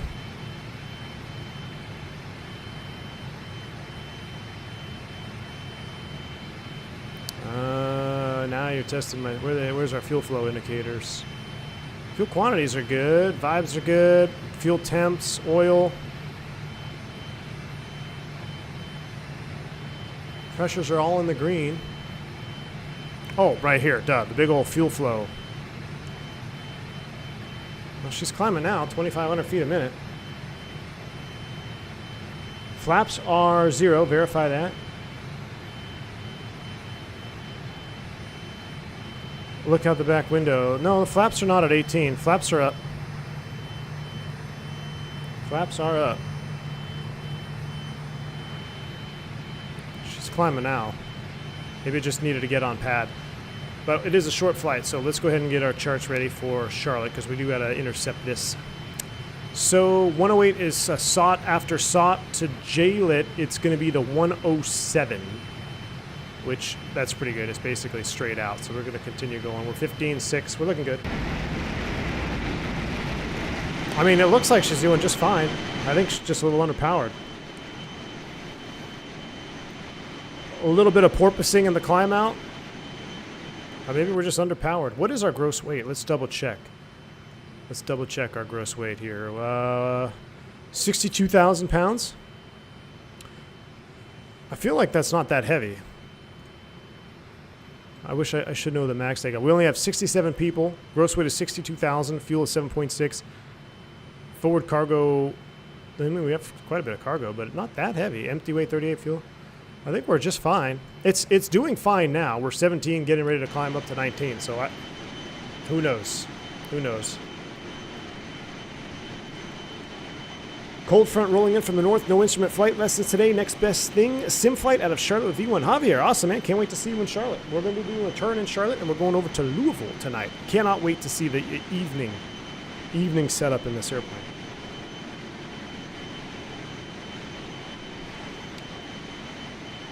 Jay, also one thing about your fuel flow that you mentioned, and I need to check this with JustFlight. There's an altitude alerter. So I have units set to pounds here. I don't know. I'm pretty sure. I don't know if they can change this, or if this is the correct numbers, because it says fuel flow kg per hour. This should be in pounds per hour. So I don't know if maybe it's showing in kgs per hour. And this is the weight in kg, which is 28.5, which would make sense because this is 62.7. That's about right. 28.5, 62.7. That's my rough mental country boy math. That seems about right. So this does appear to be in kilograms. 18.8. Let's just make sure we level off here. So we've lost the beam mode. Look at that. That's cool. We lost beam mode because we flew over the VOR, the cone of confusion. We diverted to roll, which is fine. I'm going to go ahead and set 107 course. I'm going to go ahead and reselect heading. Oop, I should have turned the heading to the right. Oh, now I screwed it up. Heading bug to the right. Help it get on a little intercept, and then we'll go back into beam. I'm going to put altitude hold on the flight director, so that's going to hold the altitude now. And as soon as we start to see this needle move over, we'll go right back into beam mode. Is it silly like the Mad Dog app? No, Lauren, this app is way better than the Mad Dog app. The Mad Dog app makes me mad. Just kidding. I mean, it kind of. I'll go into beam mode. Now it's going to do a little bit of Fokker oscillations. And let's go ahead and bring the power back to a nice cruise power setting here.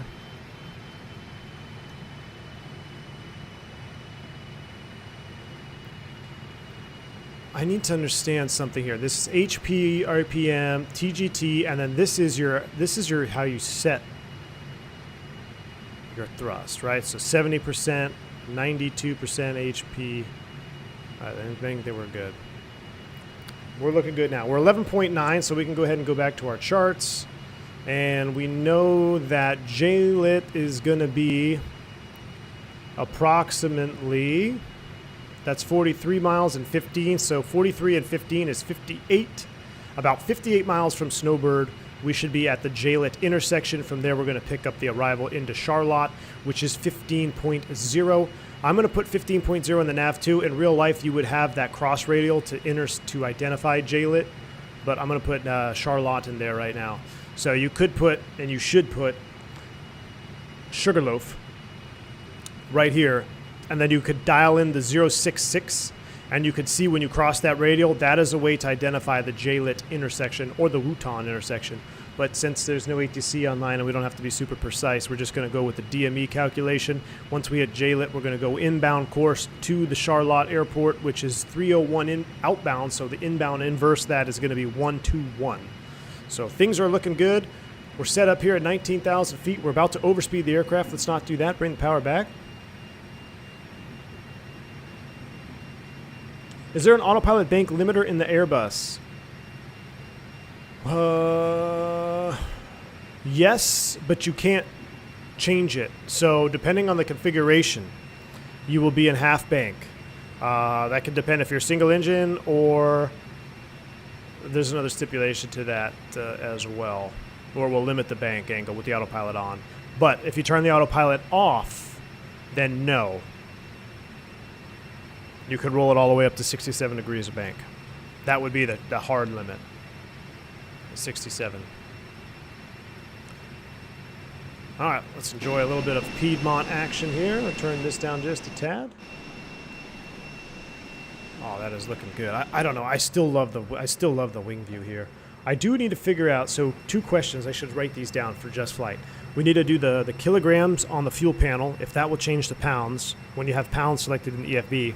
Also, we need to verify if there is or is not any type of squat switch or weight off of wheel switch to deactivate the logo light.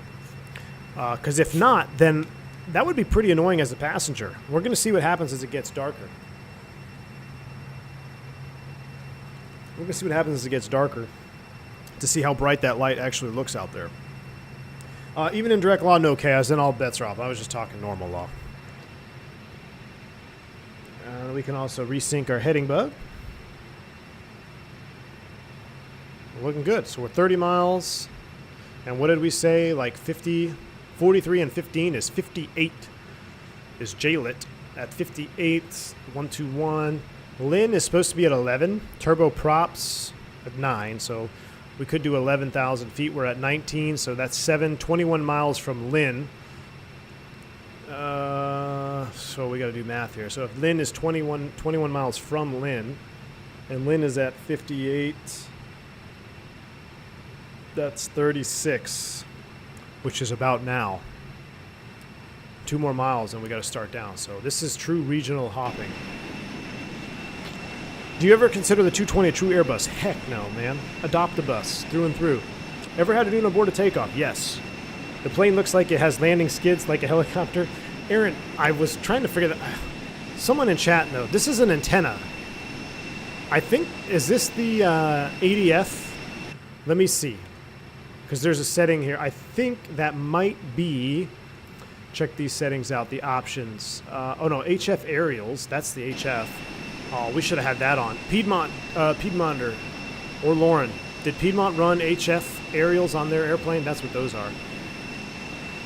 I don't remember what antenna this is right here. This might be an ADF. No. This is something important. Someone in chat will know. I kind of like having this. Does Hush Kits change the sound? Not really. No, it's all right. All right, but we need to start down to 11,000. Oh, Charlotte Atis is on. You're not PVA staff? Uh-oh. I like it, but worry the decommissioned VOR thing could be a problem. What do you mean decommissioned VOR thing, Force Raptor? If you're concerned about navigating in a modern airspace, you have 2 options. One, you have the default GPS, which you can switch in the EFB. That's available right now. I'll show you that right here in the settings. You can use GPS navigation over here. That will plop in that 530 or 430, whatever it is.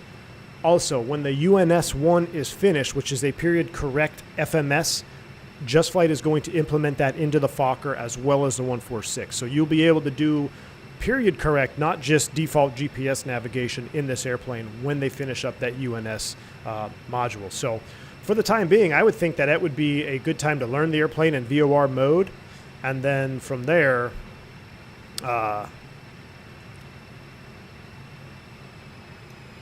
once the GPS comes out, then you could be more proficient. All right, 11,000 to set. We're bringing the power back. We're in IAS hold. We're starting a descent. Here we go. It's a quick flight.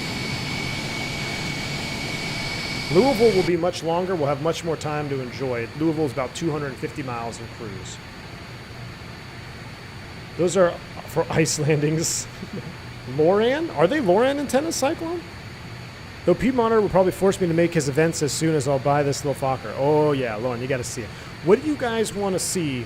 John, I see your text there. You said, I don't know how to fly VOR. Do you guys want to see tomorrow? I'm trying to think how I could do this. We could do maybe a tutorial of VOR. That's kind of hard to do live. I'm trying to think how I can really show. I honestly think just by flying it. John, though, to get you started, if you're uncomfortable with VOR nav, I have a VOR tutorial, and there's a ton of them on YouTube. You can just search VOR tutorials. But I have one that I did in X-Plane 11 with the 737-200 from FlyJ.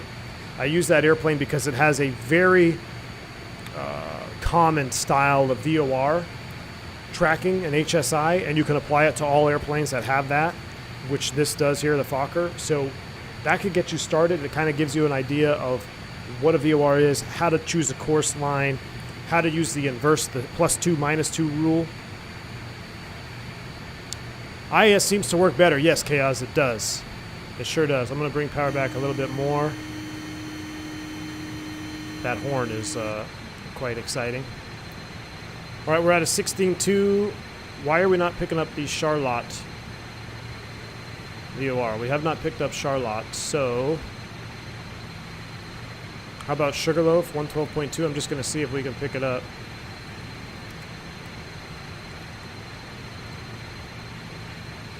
We have Sugarloaf. We're just passing the Sugarloaf 065. 066 is JLIT, so we're basically over JLIT right now. 065 was JLIT, so I need to go to, at the very least, a heading of 121. So I'm going to go ahead and select heading mode, and we're going to come right to 121 on the heading.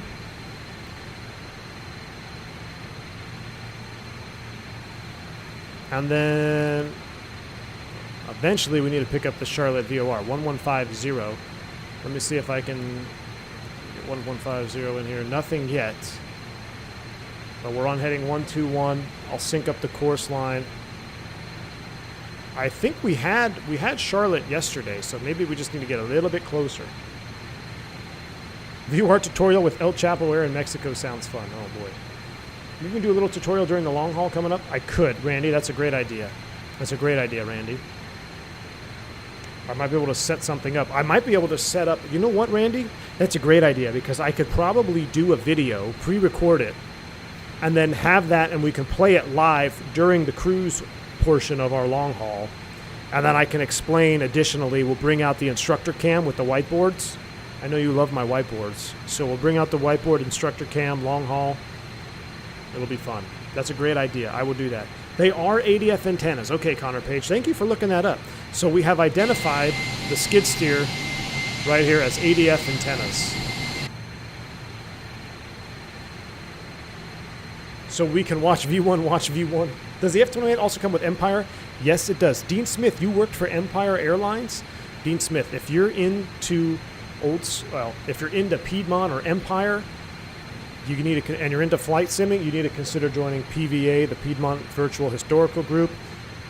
Piedmonitor, the owner, is going to be loading in the real-world Empire routes. All right, so there we go. We've captured, or we've picked up the VOR. I'm going to get my heading to come over a little bit to 121, and then we'll go beam mode and intercept that. But yes, it does come with an Empire livery, and there are going to be Empire routes available at PVA, so that'll be pretty sweet. All right, let's go beam mode. Oh, look, it's going out there to grab it. That's cool. So it's going out there to grab it.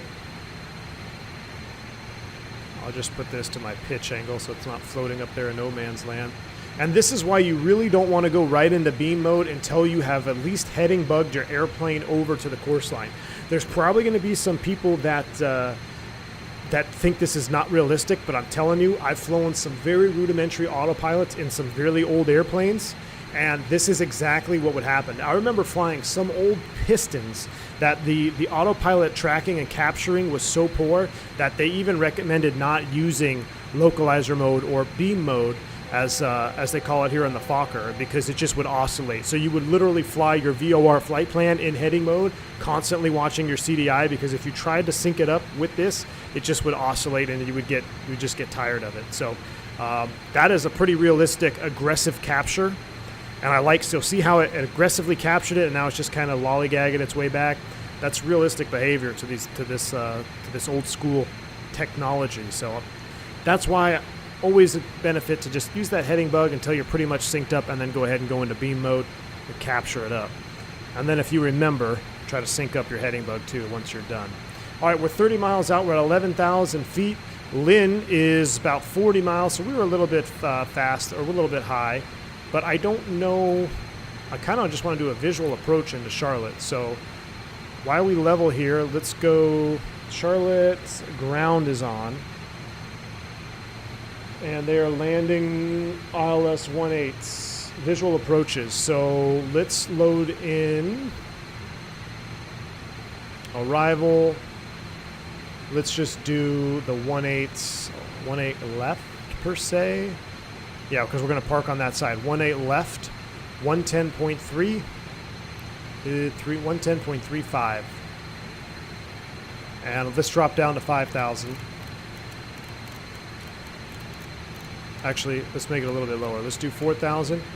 We're in IAS mode. Bring the power back a little bit more. And she should start to nose over. We're getting ready to go through 10,000 feet. Seatbelts, extinguish those cigarettes. We'll get all our lights on because we don't have any ATC on. But we're out of 10,000 for 11. Platform altitude is 2,400. We can go out to Gilge, which is at 4,000, 11.7. As soon as I pick up the airport, we'll set up for a visual. Towers on 18.1. Are they? Oh, they just joined in then. They sure did. Let's tune them in. Perfect. Makes my life even easier. 118.1. Coffee grinder radios, man. Flashbacks. 118.1 is online. Do we have the volume on? Let's make sure we do. 118.1, and let's make sure vPilot is not muted, which it's not, and let's give him a call. We have information. What do we have? Alpha. No, Quebec. Way off. I think I might be outside of his airspace, though. We are 20 miles out. Let's see what he wants to do. Charlotte Tower, good evening. Piedmont 357. We're about 20 miles to the northwest. Information, Quebec.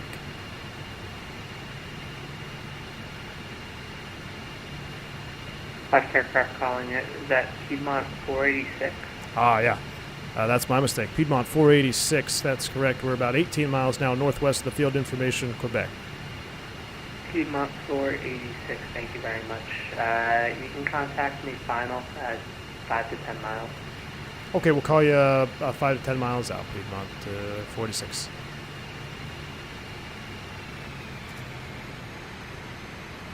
All right, let's keep on going down. Where is the airport? I don't just want to like fly right into his space over there, but I'll tell you what we're going to do. We're going to select heading, reference 110.35. Let's set that up right here. 110.35. And then 15.0 is nav 2. Oh, we actually already have the localizer tuned in. Final approach course 183 degrees. I can set myself up on kind of a base leg here. And then if he wants us to land something else, we can accommodate that because we are going to do strictly a visual approach. We're not even going to set up any oh, the airport's right there, though. Wow. Let's go ahead. 486 Charlotte Tower. Go ahead for Piedmont 486. Airport's in sight. Just so you're aware, Charlotte is currently in south operations, landing 18 center and 18 left. Copy that. We'll set up for an extended right base to 18 left then, and then give you a call when we're inside your airspace. Piedmont 486, roger. All right, so we're going to set up for extended right base. Tiller cam is coming online, a Boeing cam, whatever you want to call this cam. You can see the airport. We're going to get the lift dumpers out or the speed brakes out.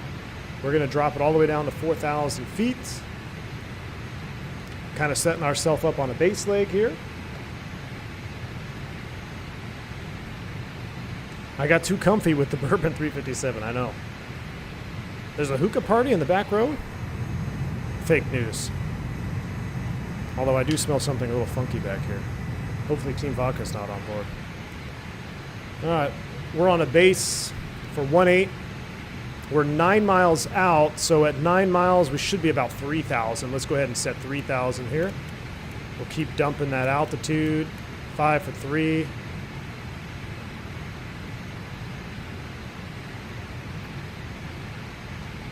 We're not following the flight director, so I'm going to just turn it off. Our landing for flaps 42 is 120 knots. We got that speed bugged.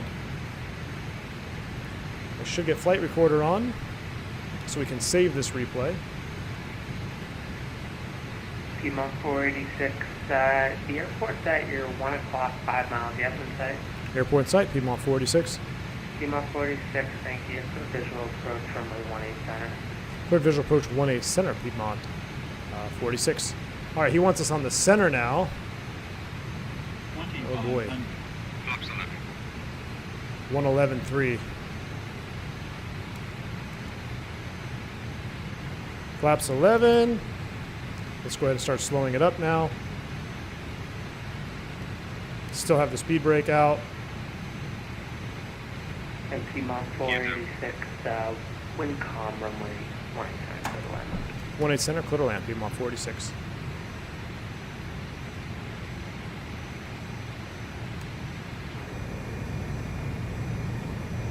Man, it'd be so nice to be able to do this kind of approach in Charlotte in real life. So low stress.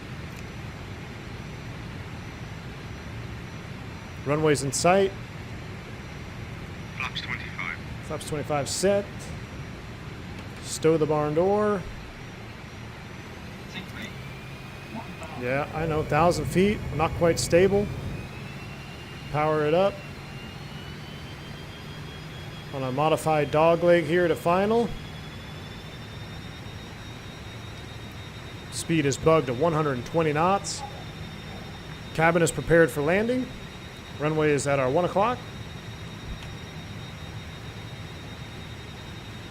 Right on speed.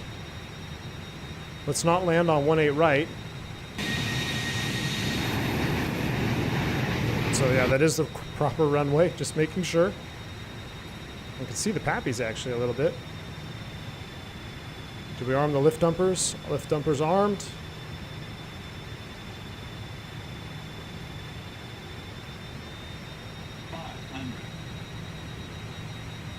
Speed brake is out, so you stay spooled.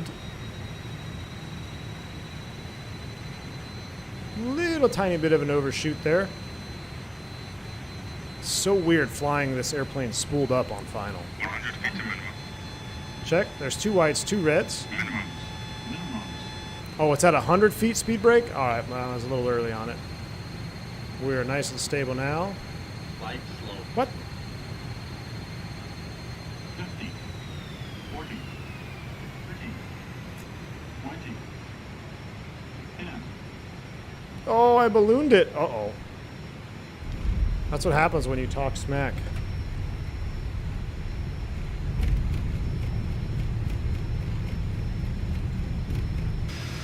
Lift dumpers are out. No reverse thrust. See if we can smoke the brakes here, make this turn off. We'll make the next one.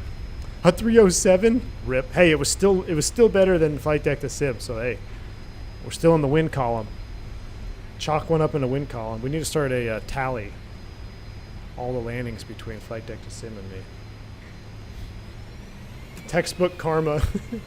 Whoa, as I snub the nose wheel here. Piedmont 46, welcome to Charlotte. Join to Sierra, contact ground point 9, or we'll see you. Sierra ground point 9 will do it to Piedmont 46.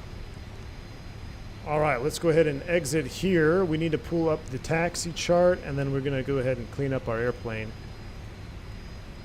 because they're going to give us probably something interesting. So we'll stop here. Boop. And since I'm single pilot, let's do a cleanup on our own. We'll do this. We'll get the flaps up. Look at these flaps, though. Oh, my gosh, that's juicy. We'll stop the recording. I'm going to save this recording as our first landing. We'll watch this at the end of the stream. So this is going to be Charlotte landing. Let's save that. Put you back in the full screen cam. And let's go ahead and get the rest of our lights off. Taxi light is on. Everything looks good there. Strobe is off. And we are, where are we? We exited, we joined Sierra. Now we're going up to the northeast, like regional houses over there. And ground is on 21-9.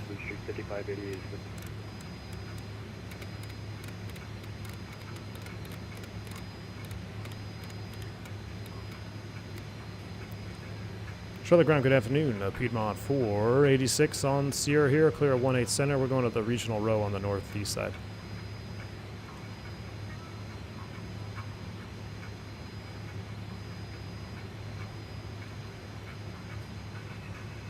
Bueller?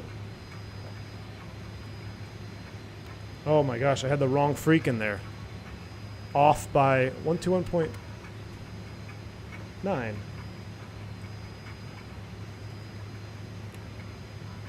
Oh wow, 905 on VATSIM. Yeah, it's correct now. Charlotte Ground, good afternoon. Piedmont 46, we're clear 18 center on Sierra. We're going up to the regional road there on the northeast side, about 32-ish. Piedmont 46, welcome to Charlotte ramp via Mike Charlie. Good night. Mike Charlie to the ramp, talk to him on the way out, Piedmont 46. All right, Sierra, Mike, Charlie. Let's do it.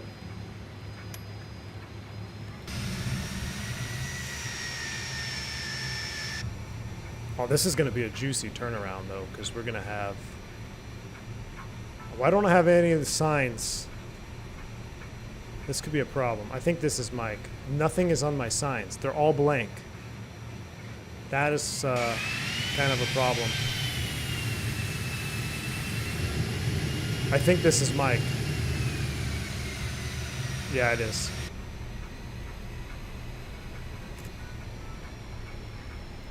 I like going through the entire Jipwiz call-out series on approach. We didn't go through the entire one, did we, Logan? Now, I have done that in real... Well, not me. Allegedly, one time I flew with somebody who... yeah, we had quite the spicy approach. Long time ago. Past the... what is it? The stipulations or the term of consequences? Length of consequences? Mike is in the back drinking. Statute of limitations. That's what I was thinking of. Brad K, that sounds awesome, man. Nice shrubbery here. Ooh, who's taking off at a Charlotte up there? Or somebody landing 1A left. 100-foot speed brake and you won't float. Okay. Thanks, Jimmy. I will do 100 feet next time. I was a little premature on that one. I guess we're getting progressive taxi from the fuel truck. Only at Piedmont Airlines you get progressive taxi from the fuel truck. That's pretty funny.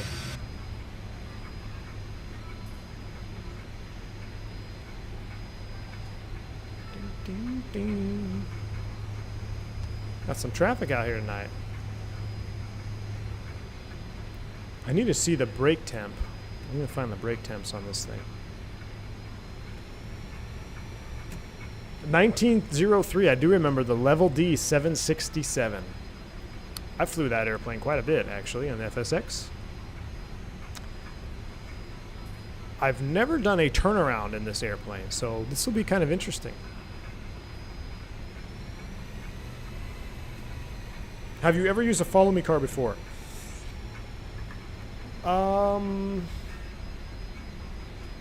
No. I don't believe I have. I don't believe I have.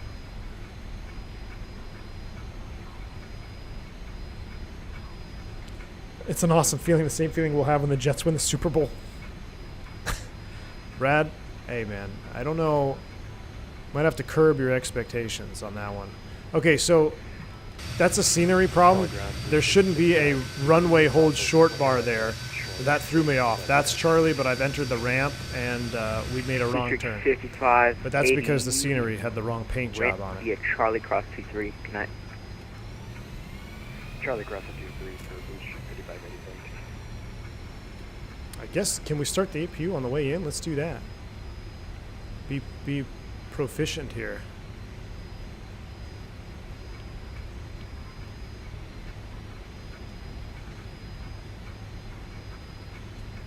We are a Super Bowl caliber team, Brad. That is true.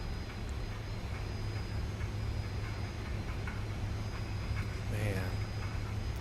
Something about these wing views, though, on this Fokker is 10-4-10.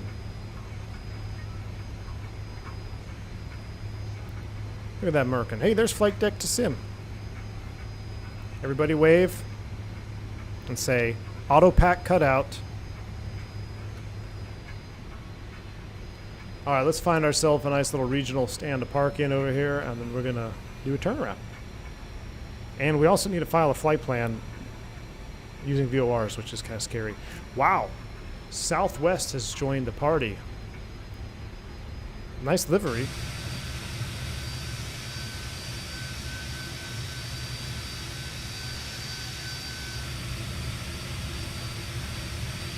You won't hear us over the switch flipping.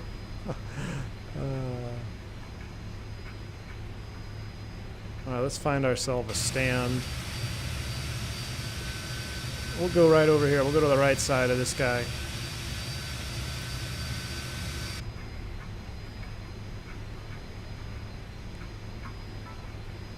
Jets versus Broncos this season, Tyson? Nice, man. I'd like to go to a game this year. We'll see. Looking to pick up IFR clearance to O'Hare with Embrace Delta. I thought you were picking up VFR clearance to O'Hare. All right, here we go. 33. Delta, you can expect PDC. PTC, thank you.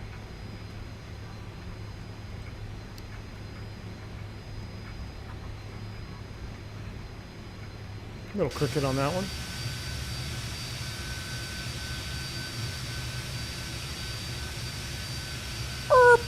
Oh, that was a good error. American 1657 with you. American 1657, Charlotte Ground, safe parking. He just said with you? We're going to go ahead and just mute vPilot. It is VATSIM, Dumb Aviator. All right, welcome into Charlotte. Let's do Gen 3 on. One on, one off. And I think we can power down. We're going to go pitot heats off, window heats off. We are depressurized. Seatbelts, no smoking.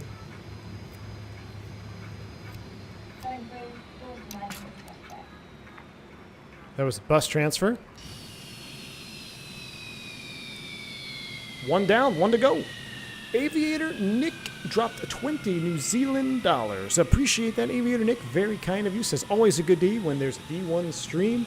This is fucking brilliant. Aviator Nick, appreciate that. Too kind of you. Thank you for that super chat. Glad you're enjoying the content. We're going to have to come up with a nice little flight plan up to Louisville as we do a sunset flight in the Fokker. So let's do a quick turn here. I'm not even going to turn you guys off the screen yet. We're just going to do this live. We're going to figure out how to do a quick turn. But first things first, let's get the airplane opened up. We'll go passenger door and disarm.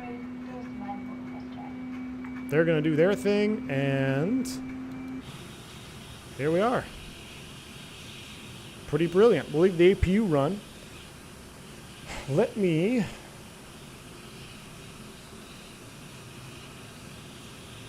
Yeah, the sound set is incredible, man. Let me look at a quick flight plan here to Louisville while you guys enjoy that view. It should be pretty quick here. I should just be able to go here. Oh, but we need to do before I do that. Almost forgot. Let's look at our PVA. Let me show you guys how we did here. We'll turn on VAMSys. So, hey, VAMSys recorded a 124. I'll take that over the whatever that other one was. That calculated a 124. We'll have the replay.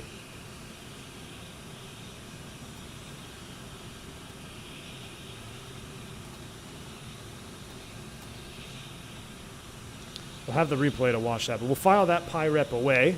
That is done. Now I'm going to book another flight online through PVA, so we'll go ahead and get that off the screen, and we'll get a new route here. Yeah, ask for clearance instead of IFR clearance.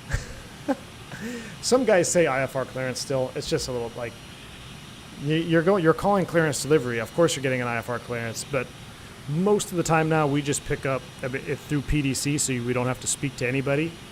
But yeah, let's do, clearance delivery, Piedmont 486, clearance to Charlotte or clearance to Chicago, or I've heard some guys say numbers. Like to get our numbers to Charlotte tonight. It's American 46. I'd like to get our numbers, IFR digits to Charlotte. Yeah. But IFR, they know your IFR, you can just say clearance. Doesn't really matter, though. It's kind of like the whole with you thing. People do it. It's just something that rings in my ear when I hear it. Oh, that was you calling, Francis? Hey, don't worry about it, man. Hey, you sounded professional. Don't worry. There was nothing wrong with it at all. All right. VAMSys has been pretty accurate. I would side with it. Ooh, thank you, Lauren. I'll take that. All right, let's look at a quick refile here. So you won't be able to see this part, but I'm going back to the Piedmont website, essentially. I'm logging or relogging in because it kicks me out. And then I will redispatch a new flight, and we'll have a real flight number as well. So again, this is what makes PVA so sweet, is if you like historical stuff, which I do, but trying to dig up the information to be realistic as possible, it takes a lot of extra work. This, all done for you. So I go right into the flight center, I go book flight, and we are updated current position in Charlotte. So I can see routes from Charlotte. I'll filter by Fokker, because I want to use Fokker aircraft only. And where did we say we were going? We're going to Louisville, Kentucky. All right, book flight. 291 miles straight line distance, an hour 20 minutes en route. That'll give us some time to just kind of sit back and enjoy the sunset. We're going to take the, let's see, we have a choice of flight numbers, Piedmont 218, 850, or 949. Piedmont 949. I kind of like 218 rolls off the tongue better. Let's take 218. That rolls off the tongue better. And we're in the Fokker 28. We're on VATSIM, and we're going to dispatch without sim brief. And when that's done, I will do a new flight. You like 949? I did like 949, but I selected 218. Just 949 was a lot of work to say. PAI, now I'm confused. What did I file? What did I select? 218. Piedmont, 218. Departure is Charlotte. Arrival is SDF with flight. We have a scenery there from FS Dream Team. Now I need to look at the routing here. I want to select a routing from Sky Vector that's going to be a little bit better. So we're going Charlotte to SDF. How can I do this the easiest way? Lauren, I need a slant alpha routing from you. All right, we're going to go direct to, oh man, we're going to have to do a couple of VOR changeovers. Plan Holston Mountain. Oh boy, there's a lot of VORs. Maybe I should have picked something a little bit less. The Darby 8, I don't know if we're going to do the Darby 8. I'm going to copy this, post this into here. Analyze route, and you'll be able to see the route in just a second, guys. Generate flight.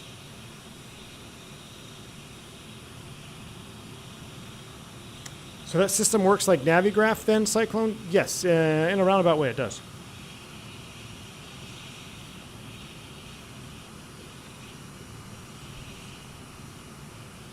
Unacceptable, Lauren. I thought you had them all down. I think I got a good one, though. A route between Atlanta and Indy centers. Oh. All right, here we go.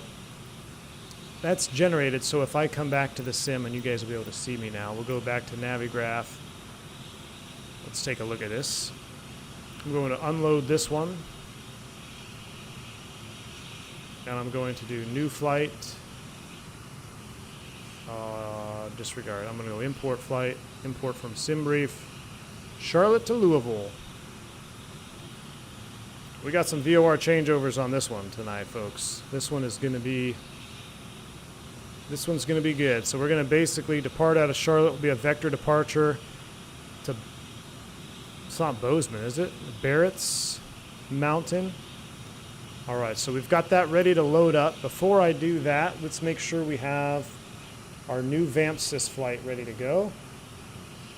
And I'll show you this here. So now that I've refiled it, you can see when I come over to booking, we're Charlotte to Louisville. The manual route is what I've already came up with in Sky Vector, so we already talked about that. But I'm going to go ahead and start flight. And here we are, stand Echo 10. We're in the Fokker 28, and we should have our PDF flight plan loaded in right here, which we sure do. Can zoom this down. The biggest thing I care about for this one, since we're going to be using the Navigraph for navigating, I care about our fuel load, making sure we have enough gas. I might add a little buffer fuel on there just because we don't have the exact profile. So this calls for a ramp fuel of 11,600 pounds. So I will take note of that. I will close VAMSys, and I will do this. I will come in here, I'll reset you. We need to do disconnect and reconnect.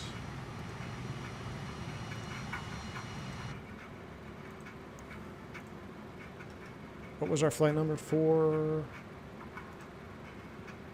218 is our new flight number. Piedmont 218 is a Fokker 28. We'll connect. BZN, that's what it was. Yeah, BZN versus Bozeman. Now I need to file it on that symbol. Hold on.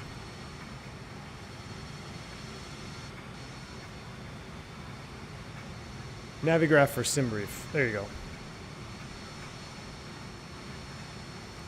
All right, new route is here. I've got it copied.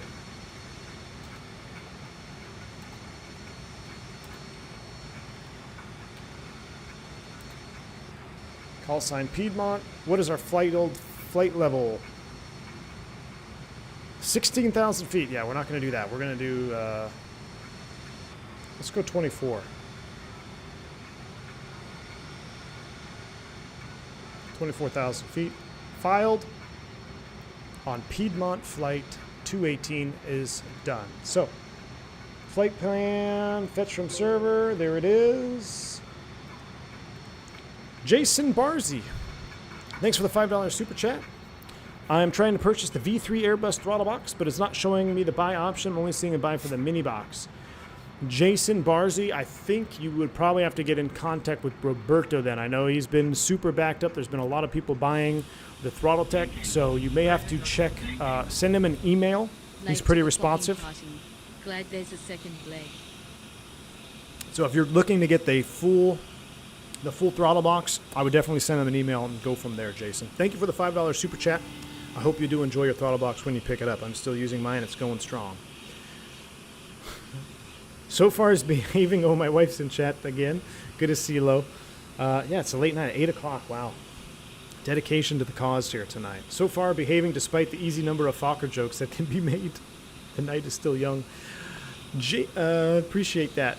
Havoc has bank angle checked us $5 late to the fucking party. Glad there's a second leg. Hey, Havoc, you're right on time, my friend. I'm going to update our overlay, and then we're going to start boarding, and we're going to get out of here. We're PAI 218 continuation done. I'm going to do that. I think if I come up here and reset this, it should have the proper indicators up there. All right. With that done, GSX, I know it's not technically proper, but we're going to request boarding. Requested. We're going to use US Airways just so we can see some passengers. And let's quickly do a little turn state here of our Fokker. All right. Programming. Again, tonight's stream, we're not going into the hardcore checklist. I'm making this seem a lot less daunting than it may have yesterday when we went full-blown checklist. So, Charlotte out of here. Do you want a board crew? Gosh. Got all kinds of things here. Yes. Pilot's boarding starting. All right, Navigraph, leave me alone. We got to open exits, though. That's right.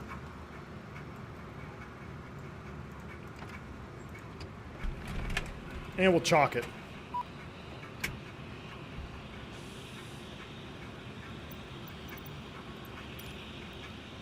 Charlotte VOR is... Gosh, I hate how it does that. 115.0.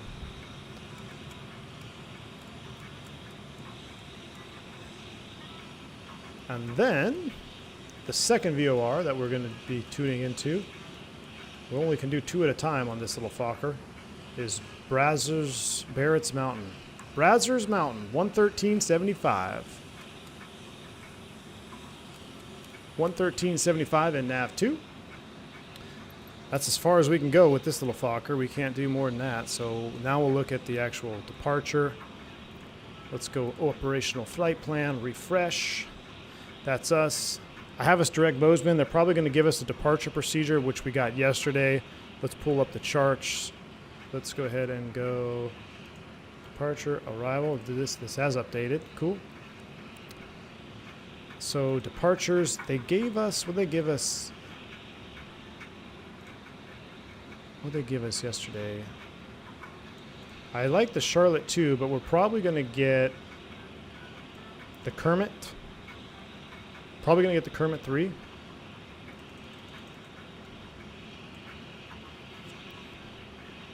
And we'll go from there. Pulaski 16.8. There's Barrett's Mountain right there. 1375.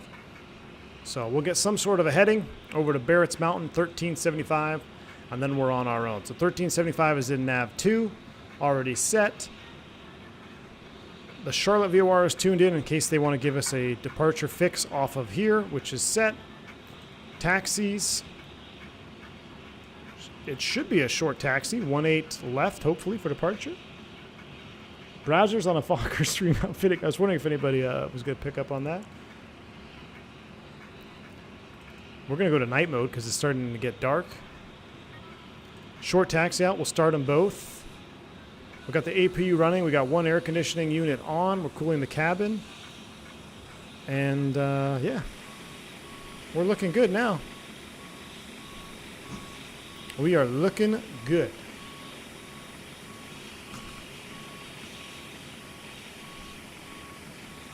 Jimmy, thanks, man. I don't know if I could be a test pilot, my friend. That would be it's a whole different breed of animals. I may not be getting 18 center. Uh-oh. Come on, Tennessean. Be nice.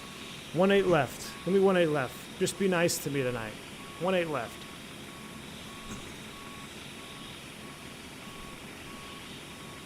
I'll tell you what I'm going to do. I'm going to run and I'm going to use the lav real quick. I'll let you watch some lovely boarding here. I'll be right back in 2 minutes. And then we're going to blast off out of Charlotte. I'll be right back, y'all. Crew boarding starting.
All right. I was just thinking of something. So I'm pretty sure we're approaching my duty off time here in real life because I dutied on. Oh, our beacon is still on. Rip. Come on, y'all. You're supposed to get that. I dutied on this morning in real life at 8:30 in the morning. So right now we're approaching 8 p.m. 12 hours is fast approaching, and our duty limit is 14, I think. Now, this, obviously, 117 rules didn't exist when Piedmont was flying these Fokkers, but fatigue might be setting in here, no doubt.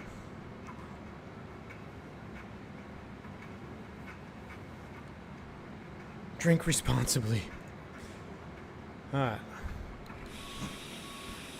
We are going to get to... Oh, that is a shot, though. Look at that. Sun is setting. While you guys look at that, I'm going to get my Sky Vector, double check my route here so I know what we're dialing in. We get to find out why they made all those rules. Exactly, Connor Page. Your crew has boarded. Passengers boarding starting. All right, they're starting to board. We'll just wait till they're boarding and we're going to get out of here. So on Sky Vector, Barrett's Mountain, and then we're going to join the 315 outbound to Holston Mountain. Wow. I wish there was a way to have Sky Vector on your EFB. Who did that? Was that Flight Factor? When you could go to a website and have Sky Vector on your EFB.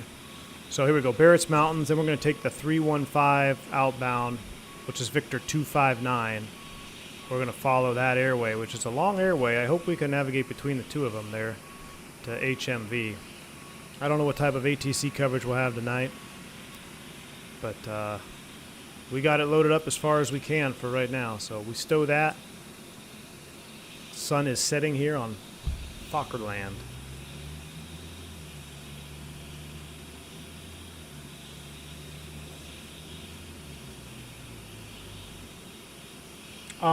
No, we left Knoxville. Does the overlay still show Knoxville? It should show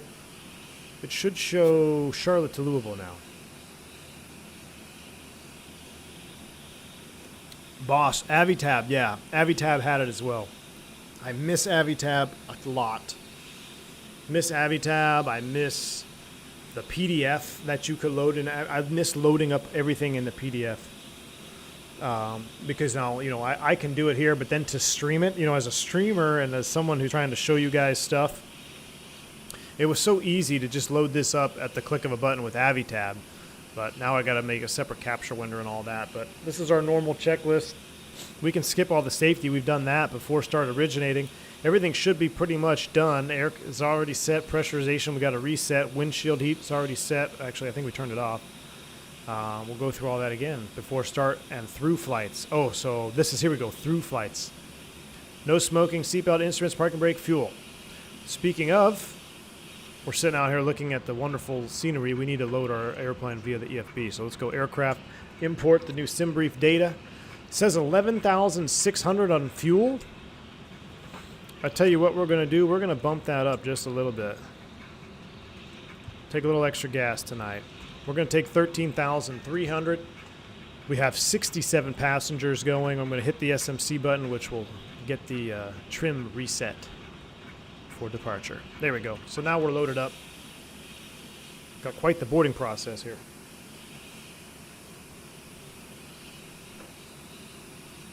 In the fly-by-wire, you can load external PDFs? Really? But no external websites. Microsoft hates that. Interesting, Chaos. Interesting. Take me anywhere as long as the drinks are free. Hey, free drinks all week on the Fokker. Fokker flights, free drinks all week long. Let's get some overhead lighting in here, shall we? What if I call them? Will they? Hello.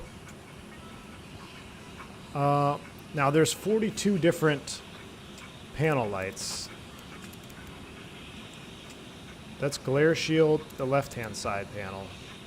So that's down there, so I won't turn that off. Oh no, that's the glare shield. Cool, we'll turn that up. Where's the other one? Ooh, panel overhead. Turn that puppy up. Oh, I wanted to show you guys. Check this out. How cool is this? How cool is this? I'm going to go into passenger view. Oh, I left the freaking checklist on the screen. See, I don't see that. You guys do. Check this out. I have a little secret light switch I want to show you guys over here. Hello, don't mind me. Don't mind me. Coming through, coming through. Check this out, y'all. Oh, wait, hold on. Why is it not working? Excuse me. Excuse me, excuse me. Coming through. Coming through, coming through. Excuse me.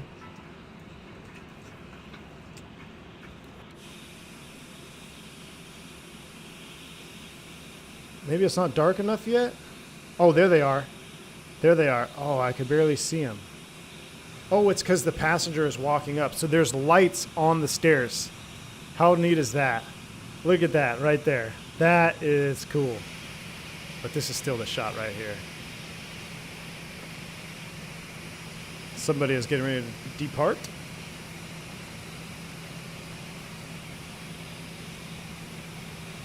Yeah, I'm sorry, Chaos. I can't. So when I minimize it, it still shows on the OBS. That's why I hate doing this external, loading of PDFs, because I can leave something on the screen, and even though I'm not looking at it, you're seeing it.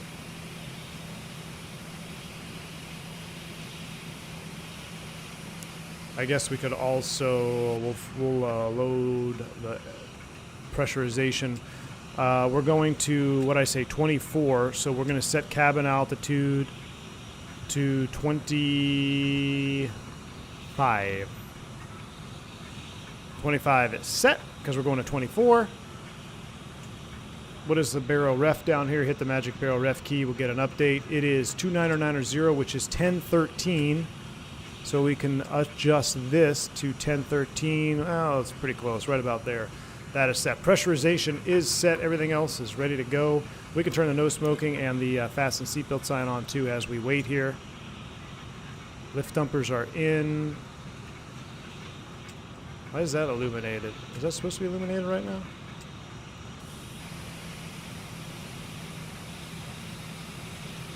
Frontier starts floating. They must be going to Denver.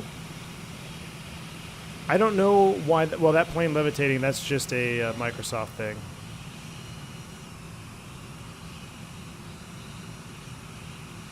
They're coming in groups. FS Passengers algorithm. I remember that. I loved FS Passengers. I started a career. You could start a career mode in FS Passengers. FS Passengers was awesome.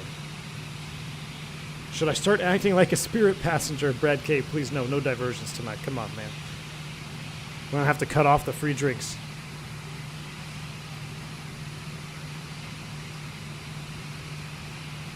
FS Passengers. That's a blast. And I remember that's when I figured out I could do custom sounds. I took like Southwest. I recorded boarding stuff from Southwest, and then I uploaded it to FS Passengers. That was such a neat little program for FSX. If you never got to experience FS Passengers, you're missing out on your flight sim life. Aaron is still in the house, the Irish lad. Man, you're missing out on your beauty sleep, Aaron. You and Chaos. A couple of late nighters tonight. I swear Chaos never sleeps. Chaos is he'll answer a Discord question at like 8 p.m. Eastern time, which is like, I don't know, 2 a.m. And then I'll be reporting for a flight at 5 a.m. in the morning, and he's in there already talking on Discord. I'm like, damn. Chaos never sleeps. I had boarding sounds from U.S. Airways and FS Passengers. Oh, yeah, Aaron. I had all, Southwest. I think I had U.S. Air. It was cool, man. A sacrifice well worth it. Never mind free drinks. Those passengers are floating up like they've been huffing glue. They've been huffing something. We are in Charlotte.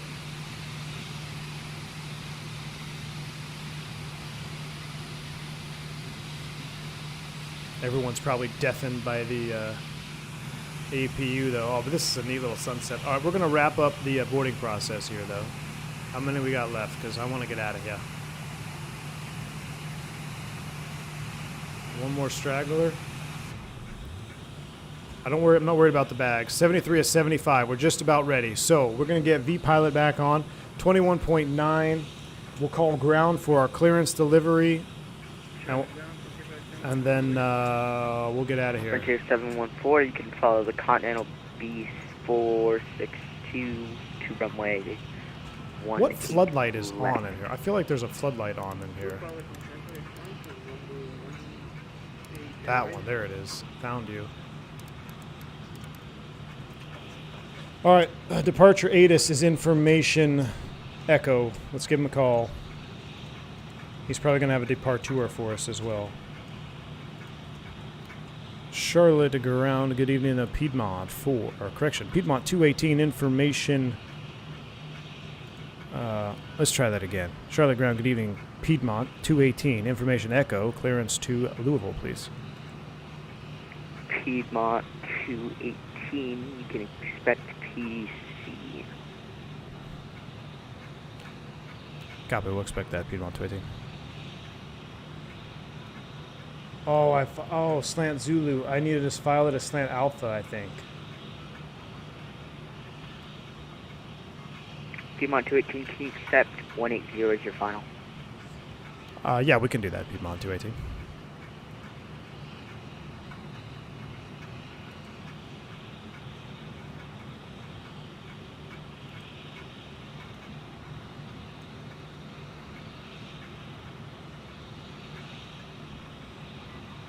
Jimmy, because it's old school, man.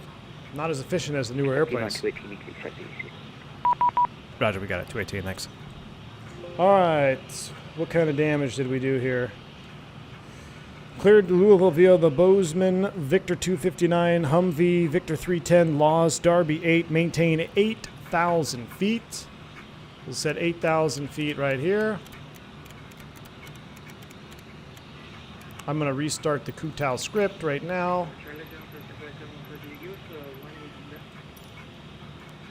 Frontier 714, that's right, you're going to get 18 left. Continental 180, 10 miles, let's see, 10 minutes after departure. Sorry, team. Squawk 7234. Frontier 714, monitor Tower 18.1.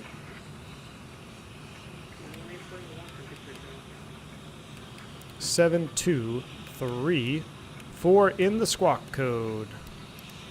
Off standby on. We are squawking. We'll squawk altitude 7234. Good deal. Let's go ahead and close it up. Pacific 218 of a slight amendment to your flight plan. Advice, Sergeant, copy. All right, 15 even, 1375 is set. We could set that secondary course line. I did forget. Out of Barrett's, it's 315. We'll put that on course 2. And I'm going to do this because maybe we will be able to track nav 2. So 315 on course 2 is set. Piedmont 218 of a slight amendment to your flight plan. Advice, Sergeant, copy. Oh, rip. Here we go. Ready to copy, Piedmont 218. Piedmont 218, you're cleared as filed, except via the Kermit 3 departure. Okay, as filed, except the Kermit 3 departure, Piedmont 218, thanks. All right, 218, we've got that, but that is the Kermit 3. Let's take a quick look at that. Charts, I told you we were going to get something like that. Let's go find you. Kermit 3, R, non-RNAV. Kermit 3, regular departure. Full screen, zoom you in. Off of 18, the text says climb heading 183. So course is set to 183. Heading is set to 183. No, it's not. We'll set our heading bug to match you 183. Spin it around. Let's start calling 5x5. Now let's see if they'll push us back this time. Let's just see. Shallow ground, American, shallow ground, good evening, American 1732, Echo of 4, request IFR clearance. Let's see. Cal Ferris, you didn't miss anything. We are 1732, your last loaded flight up, plan and we're ready on to go. File is to Charlotte. Can you please refile? That's a cool screenshot. No bag fees on these old Smokies. No. Hello, Captain. We are ready for pushback. Yeah, you told me that last time. We'll see what happens. If she doesn't push me back on the first go, we'll just get out of here. Another couple of things we need to check. That is good. Those are disarmed. Our fuel pumps, we left them running the whole time. I'm sure that's good for it. Autopilot's off. Yaw damper's off. Gust lock is off. We got a good squawk. We are transpondering, and we've got good frequencies. I guess I could put tower in here, 18.1. Bypass pin inserted. We can put 18.1 in COM 2. We'll try to do a proper switch over. Actually, the way it would done in real life, you'd probably put ground on 2 and put tower on 1. 4 reps, sector 12, push your discretion, advisory 18.1 is set. Okay, we'll advise when ready for taxi. Piedmonitor, hoo boy, back in time for leg 2. Piedmonitor, I have a question for you. Did Piedmont have HF antennas on their Fokker 4000s? Trying to be realistic here.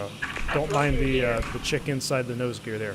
But if they didn't have those, we'll get rid of those antennae. I didn't see any on Google, but you're the Piedmont expert, so. Delta has an IPA they serve on board to Brute specifically for high altitude. Really? Brad K, that's good to know. I'll be taking Delta to my buddies. Here we go. Close exit 1. What is exit 1? We don't even have exit 1. There we go. You can expect PDC.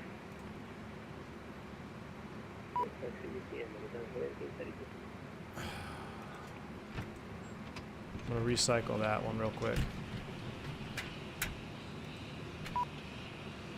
Exit 1 and exit 2. Does you want me to recycle this door? Let me recycle this door.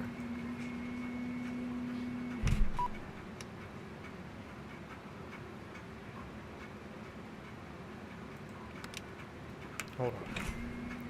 It's not the chocks. It's not the chocks. I'm going to let this open all the way. Close it up. If this doesn't work, we're doing manual pushback again. But I just don't understand because I do it off stream. It works fine.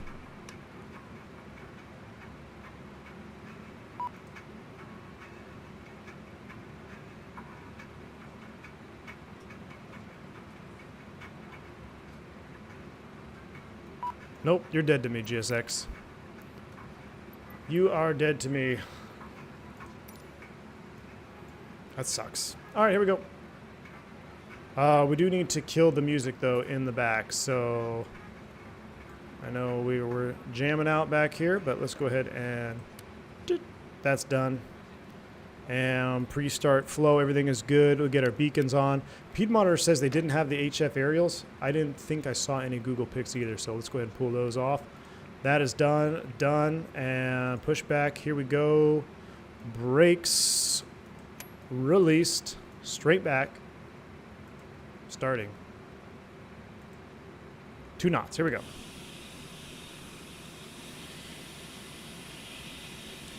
I'll tell you what we'll do. We'll just do a... Oh, we can go nose this way here.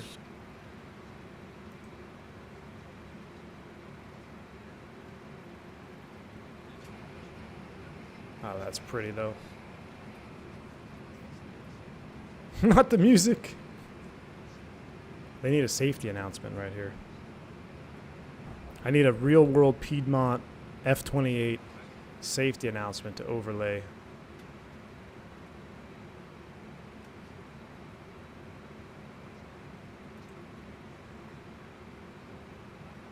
That should be close enough.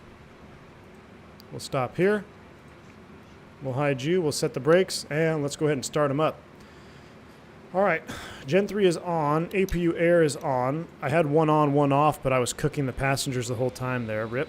Because I didn't have the APU bleed on. Charlie Ground, good evening. American 671 at 27 Whiskey. I'm going to turn that off. We'll go ahead and crank them up. Auto pack cut out. And we are turning 2.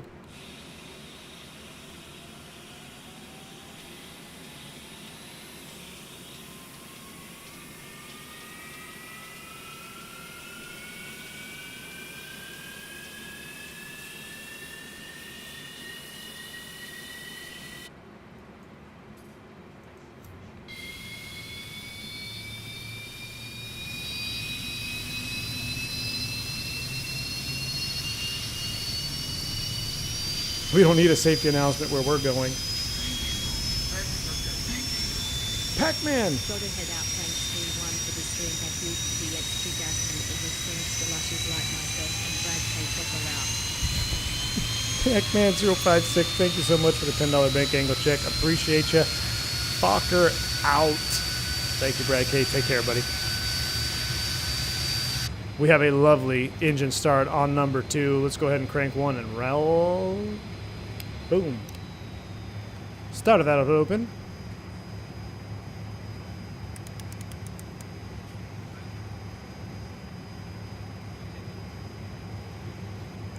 %, fuel.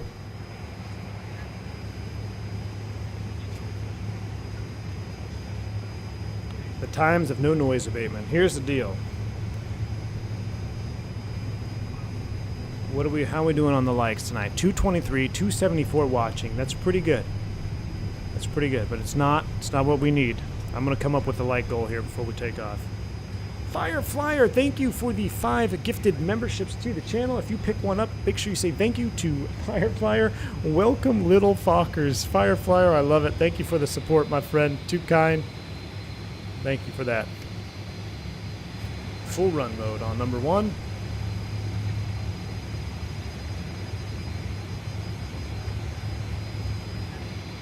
All right, that is set. Now, I guess that's supposed to be that bright. Oh, you know what? No? Thought those were dimmable. We got 2 good starts, though. Let's go ahead and go engine start master off, APU air off. We'll go APU main off. Gen 3 is off. APU is spooling down. We got 2 airs on. We got our pitot vane heating. We got our windows on low. We're left-hand priority. Overhead is complete. No anti-ice required. Overhead is set. We will go ahead and set the flight director pitch to heading 10 degrees. Nose up. That is set. Gust lock is removed. Everything is lights out over here. We got our hydraulic flight controls set. What's this bright white light over here? DME 1 and 2. I'll put this into dim mode. That looks better. And I think we look good now. So that all looks good. Dim that down just a tad. I can dim this down a little bit too. We're not quite there yet where we need max lighting. All right, let's reset the warning and call ground. But let's roll over to the spot number first. So let's go taxi light. On. Brakes released, and let's go.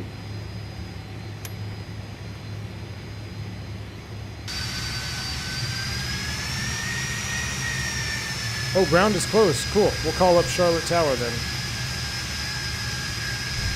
Sorry, ground. I took too long. Thanks for letting me know. Tower 18-1. We'll do it.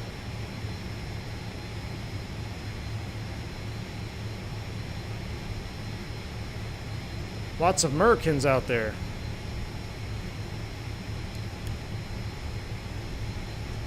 Now the real question is, how does one, there we go. Now does that play nice with VATSIM?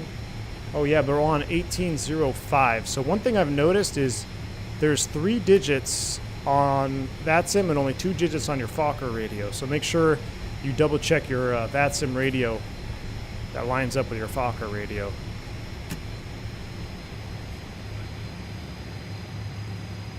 We need to set our flaps too before we go, so let's do this. Flaps 11. See, I told you fatigue was setting in. Hear that clunk though? Josh B, gifting 5 more memberships. Appreciate you. Thank you, Josh B. Getting more little Fokkers in the chat. Thank you, man. Appreciate the support. P-Mar says, I know there was another dimmer. Yeah, I know there's like 15 dimmers in this airplane. I think it's for the lights itself, but I cannot find it. Panel instrument lighting overhead.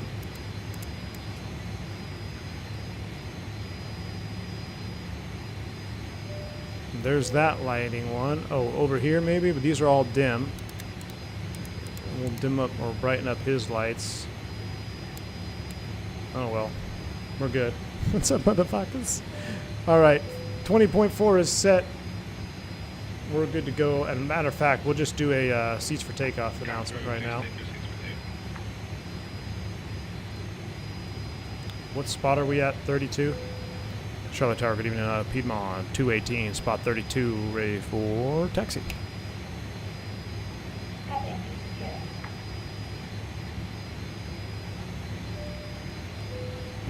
Oh, I had to mute it. Hold short of taxiway Charlie for now. I'm just going to have an American A320 go in front of you. I'm sorry about that. I think I had you, might have had you blocked there, had the volume down. We'll hold position, hold short of Charlie for Piedmont 218. American 671, you ready? Yeah, we'll be ready once we reach for American 671. American 671, thank you. Early 18 left, line up and wait. Let's set our V speeds. Left, line up and wait, American 671. Flaps 11. 32 will be 52. We'll arm those. Yaw damper is on. Double checking the gust lock. 8,000. I know he said expect 180 as a final, but we're going to go up unless ATC pops on center. Let's run through a quick PDF checklist, which you can't see. Taxi and takeoff, yaw damper. 18 left, taxi to Charlie 12. 18 left, taxi to Charlie 12, Piedmont 218.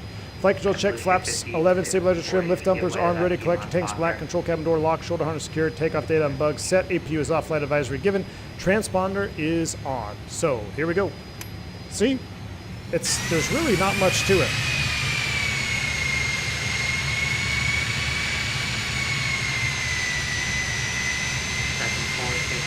Turn right, 240. Right, 240, remember. Charlie 12, 18 left. 64, thank you. You're climbing out of my airspace. Please change cruise afterwards. Right on over you, Tom. Have a great night, airport. American 671, wind 190 at 4, runway 18 left, clear for takeoff. 18 left, clear for takeoff, American 671.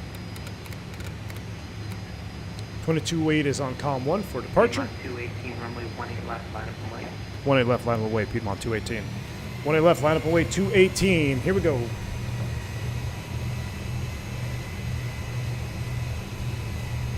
Wow, we already have more likes than viewers, so I can't even say get a like goal here. I appreciate you guys, very kind. What we're going to do is we're going to attempt to set thrust from the outside view.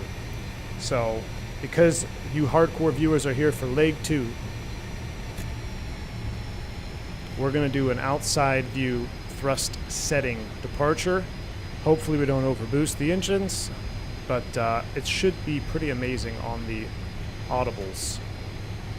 So let's get those throttles up. Let's get those yogas in chat this time. Yogas and Fokkers in chat. Yogas and Fokkers. 18 left. We are lined up and we are waiting. We should have turned on all of our lights. This is why FAR 117 exists, and you're not supposed to be on duty for more than 14 hours. Piedmont 218, 1904, runway 18 left, clear for takeoff. 18 left, clear for takeoff. Piedmont 218.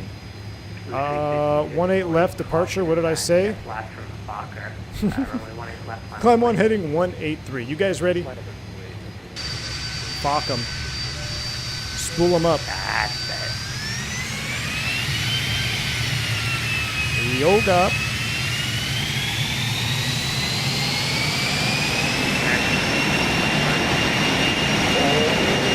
Oh my gosh, my ears. And that wasn't even 100%. Power set. There it is. Clicked in, 100%, we're rolling.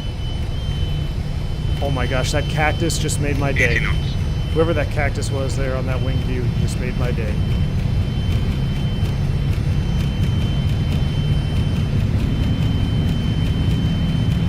Rotate. Positive rate, gear up. Gosh, it rotates amazing.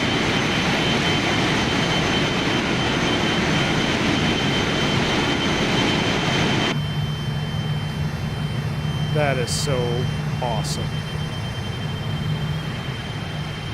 10 degrees, nose up. We're at 180 clean speed, flap 0. I gotta turn it down. I gotta turn up that in a little bit. We're climbing on heading 183. Flaps are coming up. Roger that. We'll set climb power. We need to come over here. TTTTs. Oh, I had them already at climb. Rip. Piedmont 218, turn right, heading 240. Right turn 240, Piedmont 218. Blue Shake 5640, runway 18 left, clear for takeoff. 240 in the turn. Flaps Piedmont are 218, you're climbing out of my airspace, frequency change. That is so Seven easy. flight. Over to Unicom. Thanks for the ATC tonight, Piedmont 218. Good night. Yes, no suggested headings for you, as per your friend. I'm sorry, could you say that again? The flight alpha before you said I wasn't allowed to give you a suggested heading. He wanted you to have a challenge. Yeah, you got a suggested heading for us for Piedmont 218? Piedmont 218. Stand by one. American 815, runway 18 left, line up and wait. Line up and wait. Runway 18 left, American 815. It's got to be about... That's the one to go. We're going to keep going. I got to go back out to the left. We're picking up Barrett's Mountain right now, so I could go nav 2. Yeah, Piedmont 218, the Barrett Mountain VOR, approximately 350, 48 miles. 050, thanks, Piedmont 218. Thanks for the ATC. We'll see you. 350. 350, that makes a big difference. Thanks, Piedmont 218. We'll see it. Yes, it does. All right, 240 is set here. 240 is set. We're in the turn. He said tree 50, so we're going to spin this sucker all the way around. 5640, turn right, heading 240. 350 is set. We're in climb thrust. We're out of 8,000 feet. We're nav 2 is selected. And we're going to go over to Unicom on 22.8, which is set there. Oh man, look at that view. Departing into the sunset.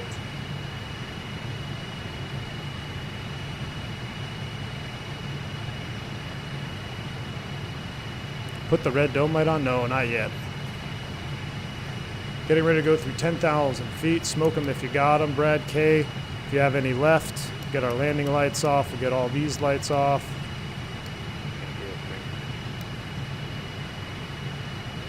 Helps if you don't lower the nose when you're in the turn. About 350. Now, what's interesting is I can spin the course needle. All right, there is our direct to Barrett's Mountain. So we'll keep coming around. We've intercepted Barrett's Mountain. We're 46 miles away. We're at a 10,000. Give her a little bit more climb juice here.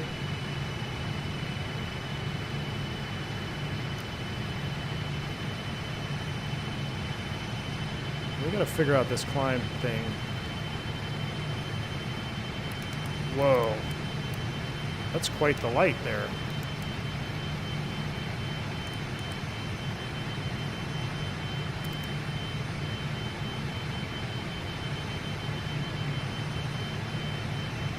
Or maybe it just doesn't like climbing out at 250 knots. I don't know. Maybe that's asking too much.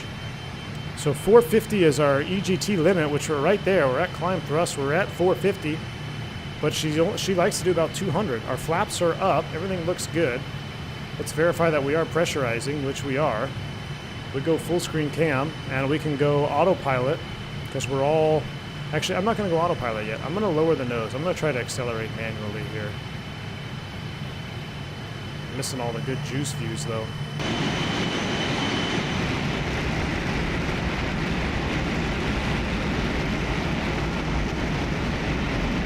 Yeah, I'm going to try IAS hold. Let's try that, Chaos. What the heck? So we are at 200 knots. So we're going to go autopilot on. I'm immediately going to go IAS hold, heading hold. Now it's doing a little dive down, but it's trying to come back up. I'm going to keep sure my TGT is at 450. It is. Beam mode is on. We're capturing. We're going to go VOR LOC on the flight director bar. So it's coming back down. It should be about 200 knots. There we go. Yep. Now it's lowering. So it's doing better in the climb. It's doing much better in IAS hold. It looks like. What's open here? Fuel shutoff valve. Why is that open? I guess that's normal, right? Fuel shutoff valve, that's open. Good. I think I need annunciators. Dim. Nope, that doesn't do it. Maybe they haven't modeled it yet. I feel like all these annunciators should be dimmable. Maybe they're not. It's holding 200 just perfectly now. Oh well, let's enjoy some fucking climb out views. Jimmy, you're dying for that red dome light, aren't you? I think it's ugly.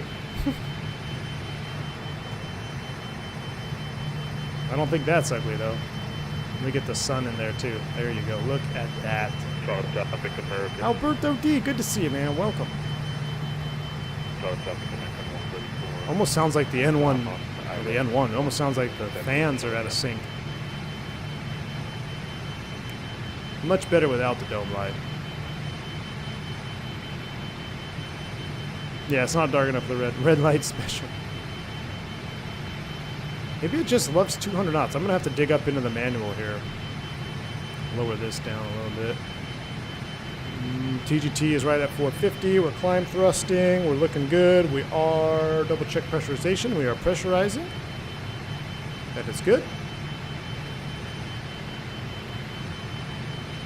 We are drifting from the beam, though.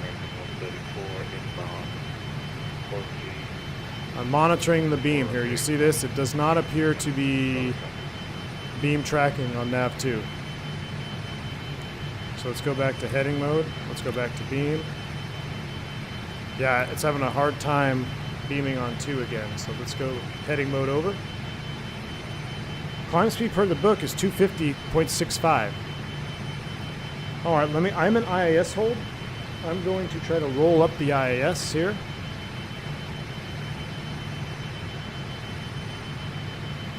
Now, this doesn't have anything to do with it, I'm sure. Just going to bug it 250. I am rolling on my Bravo. You can't see it, but I'm rolling up the indicated airspeed.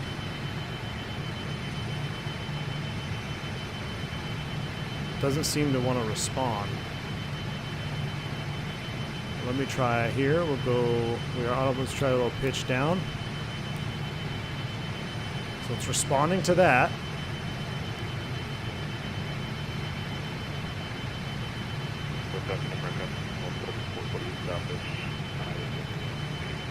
I can see the trim moving, but then it stops. You see that?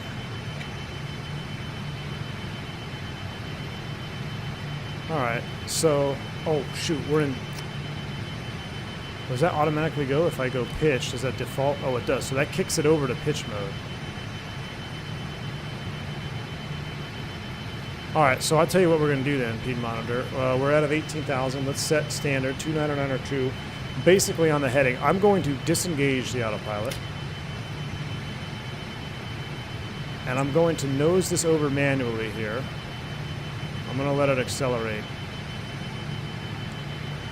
Unless there is... Maybe I need like a one null zone or something in the yoke. Maybe I need to have that because maybe the yoke is interfering. I don't have a null zone from my yoke, but... Or, yeah, like a dead zone. 450 EGT. Power is still set to climb. Let's keep that nose down. Let it trim up here.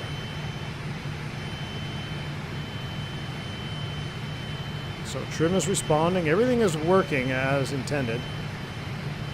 Airspeed is slowly increasing. I want to see if I can get it into 250 knots. And you know what? I'm going to turn the flight director off just to see if that's messing with it at all. Whoa, I don't want to nose down.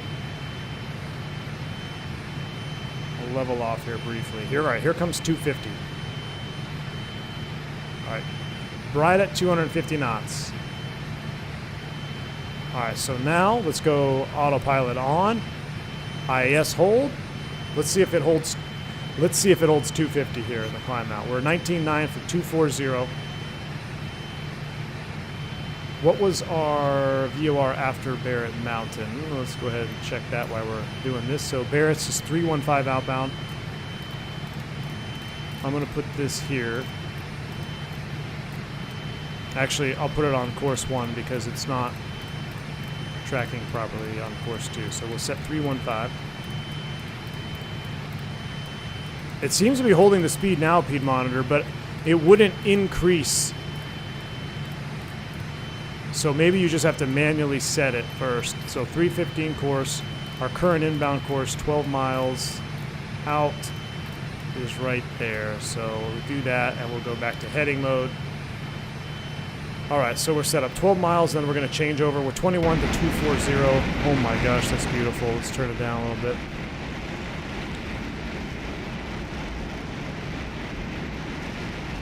You're 15 miles out, Team Vodka? Jeez. Still have the ice light on. You can see that too right here. Mr. Martini, I don't want to call out, say, hey, it's bugged completely, because you do have a point. Autopilots, retro autopilots, old school stuff like this definitely had its quirks. So it could be pilot error. But you know what's really cool? Look at the beacon reflection. Perfectly timed up with the rotating beacon. That is awesome looking. Oh, there's traffic down there too off the left wing. Jeez, that is some serious juice right there. The rotating beacon makes it harsh, hairish. I agree. Look at that. That rotating beacon just, it grabs this airplane. Like just, oh, it's awesome. Screenshot. Yeah, screenshot taken. Sim crash. All right, 6 miles from the VOR. Let's go ahead and select heading, which it already defaulted to. That's pretty neat. That does that. And we'll go 315 on the heading. If I can find heading. There it is, 315. And then we're going to go back to nav 1. 315 course line is set. So now we're tracking 315 outbound. We lost a little bit of speed. She's struggling to... Maybe we're just too heavy. Why are we descending, though?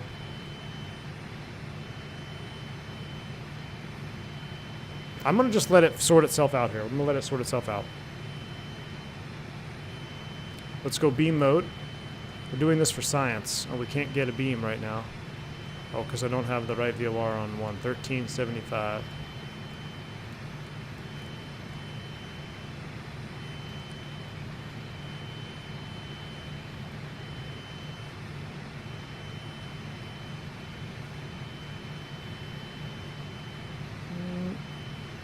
Oh, it's armed. Let's come right. And there's altitude capture. Altitude hold is on. So it captured it. It's just a little bit finicky. Man, I wish I could turn this annunciator into dim mode. Can barely read it. So I'm sure that'll probably be fixed at some point. I'm gonna heading over. So this is armed. This is kind of neat. So heading is active. Beam is armed.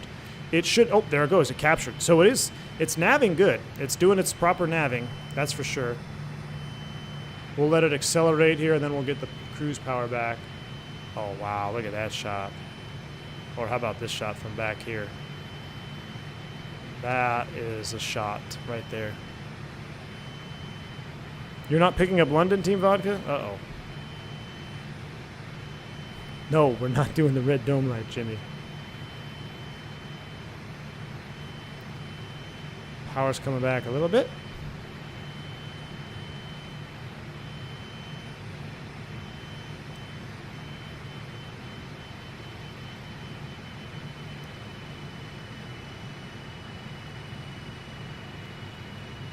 What's that cruise power setting? About 400 EGT.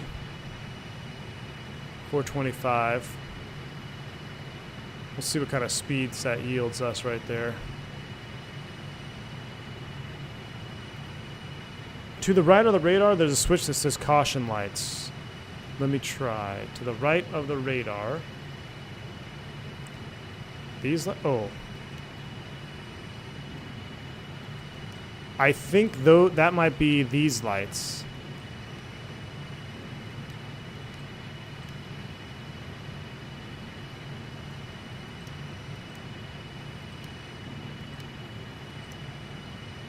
Yeah, see, those are these caution lights, speed monitor. So that works, but for the pedestal caution lights, what we need are these other lights, and I think progress annunciators, that's probably this. Would it be up here somewhere? Bell silencer. Put that in a dim. Put those into dim.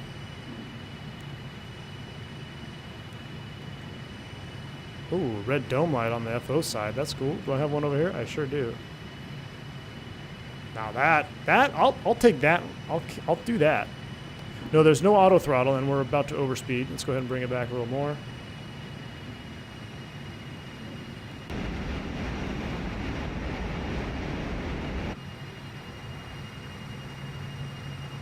Man, so you're telling me passengers had to look at those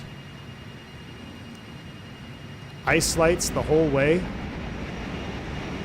Unless you turn the navs off, that logo light is on. That logo light is sexy though. Look at that. High workload due to dimming the You're 65 Piedmont or Team Vodka. I think you got to get about 50 miles out. So let's continue flying. Aviate, navigate, communicate. So we're Barrett's Mountain outbound. This is a long airway here. What is the distance on this puppy? Doesn't say. But Wholesome Mountain VOR is 114.6. So I will put it over here on nav 2. Team Vodka, let me know once you get within... hey, I'm picking it up. I'm picking up Wholesome VOR right now, Team Vodka.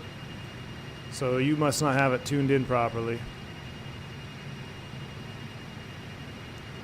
We'll go a little bit further and then we'll do a switch over. I'm trying to find a good cruise power setting. Right there, we're doing 300 knots. Now we're cooking with gas. Gosh, that is beautiful. If only they made an E170 that was this detailed, I know. Music Man? Yeah, dude, it is. It's a sexy looking bird, isn't it? Alright, let's settle in here. I'm going to turn you down. What type of music did they listen to in the 80s speed monitor? That's right up your alley, right? Let's see if they have a little playlist for Piedmont. Let's go to...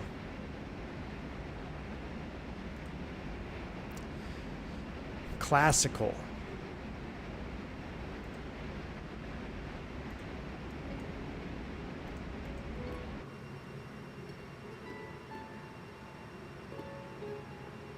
I guess we could turn off the cabin lights, though. This cabin is so nice. So well detailed. Let's go ahead and turn off those. Oh, yeah, we'll set the mood lighting. That is proper now. Double check, make sure we're not overspeeding. We're not. We're actually holding pretty good. 40 miles out. And we're Fokkering, y'all.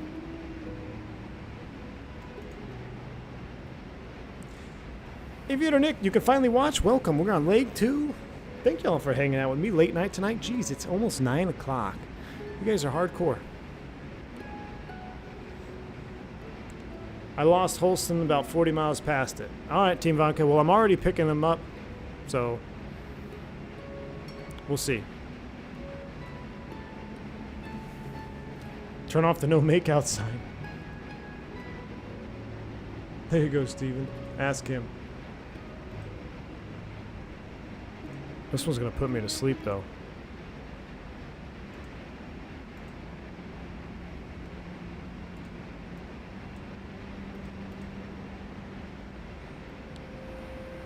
Sexual Healing by Marvin Gaye. Go a little bit faster, a little bit more power. We're going to get ourselves a full-blown sunset tonight. Nearly 2 a.m. for you, knock plane spotting? Wow. Clayton, I believe it is coming to Xbox, but not immediately.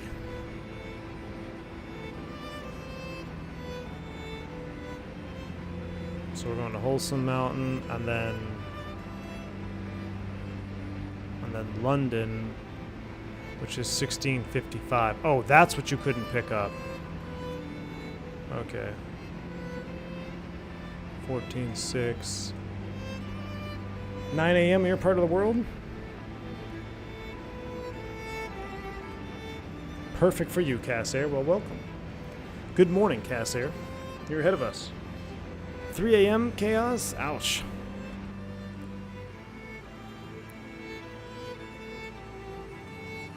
Alright, I can't do it. I can't do it.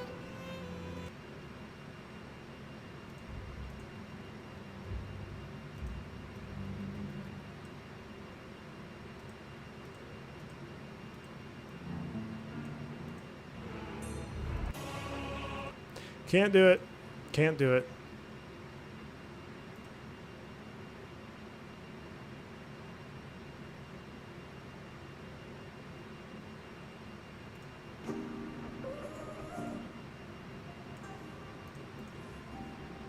$250, we need to speed up a little more. We just passed over the VOR, so Wholesome Mountain 295 outbound. We need to go heading 295. Or I guess we'll just stay in beam mode. We'll see what happens. Not gonna work. Heading mode. There we go. Heading over to the left.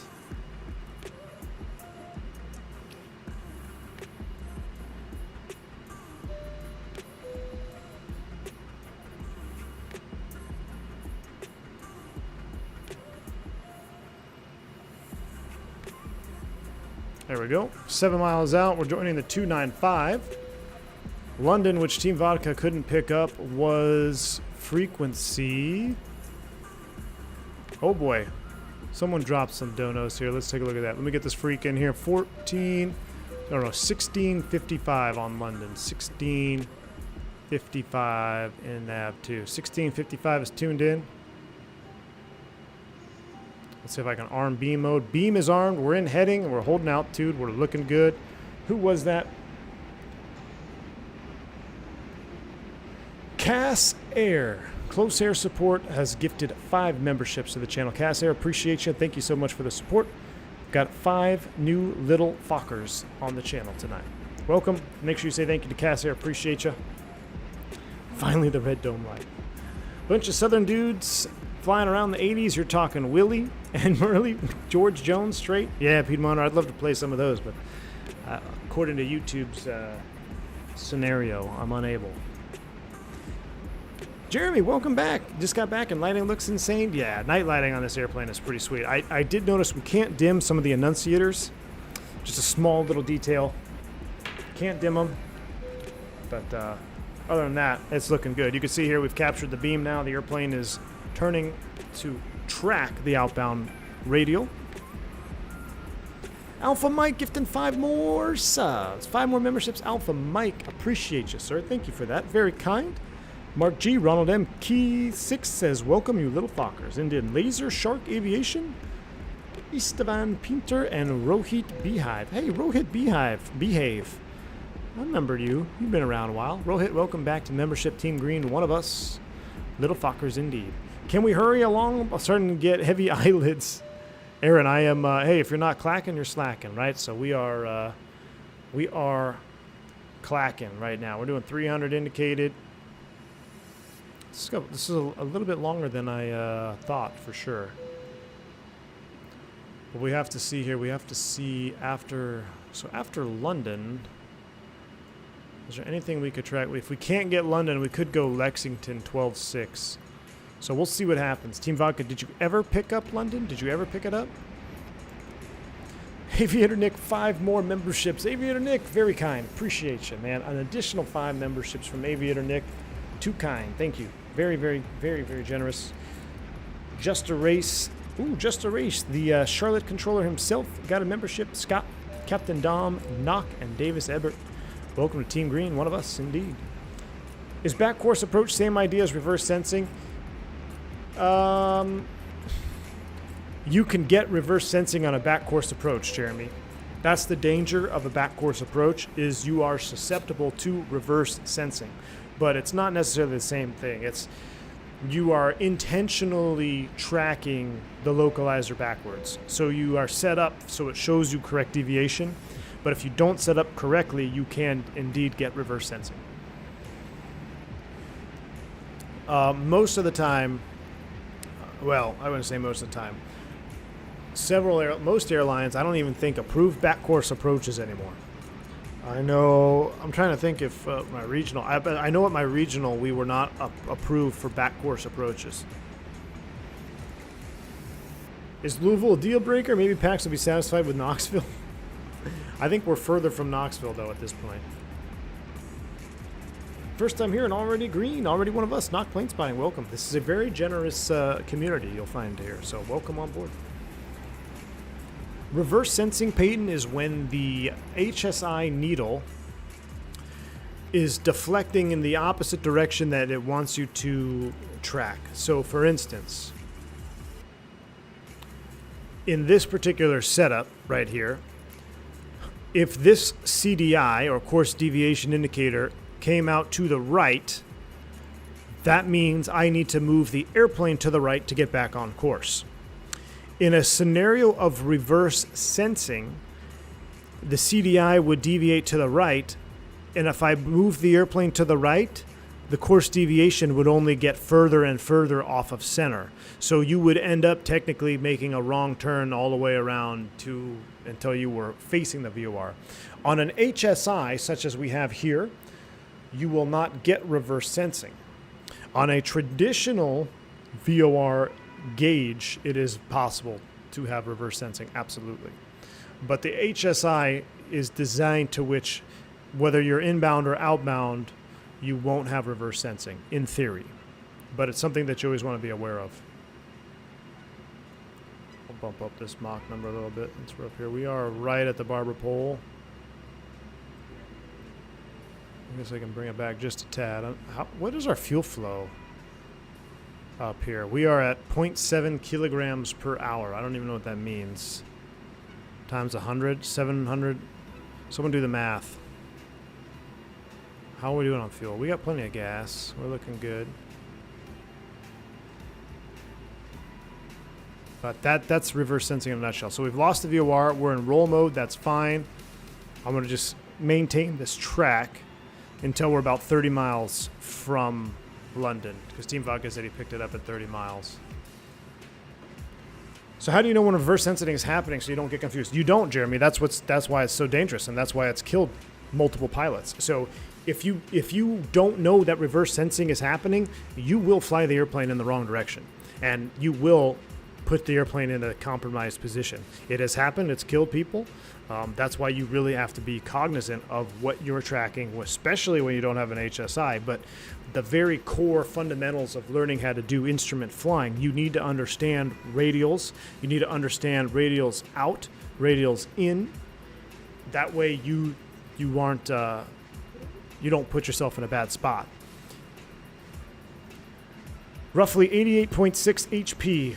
Okay, thanks, Piedmonter. Let's give it a shot. 88.6, he says, HP. So, oh boy, that's let's see. So I'm gonna come back. So that's 90, right about there. 88 point, and now I gotta look at the little gauge. 6. So right about, that's a little low. Let me bump it up just a little bit more. Is there a TGT associated with that, Piedmonter? I'd be curious. All right, so that's close enough. That's 88.6 right there, and he says that should give me 7.0 per the book. Let's see what happens. We're falling off just a tad. And is that for a Mark 4000? All right, 88.6. We're looking good now. Oh, it just gave the HP RPM. Okay. You need to keep a mental picture of where you are in relation to the station. Yes, Matthew Presley, indeed. Times 2.2. Thanks, Speed Monitor. Aviator Nick, that was Northwest who overflew the destination. 66,000 pounds at 240. 66,000 pounds. That's the max weight, or that was, you calculated that for us at 66,000. Yeah. So 66,000. We're at 240. That looks to me like it's going to give me 0.62. Now, I did set that right? 88.6, or is I'm at like 87? Let me bump it up a little bit. I think I am at 88.6, because let's see. So that would be...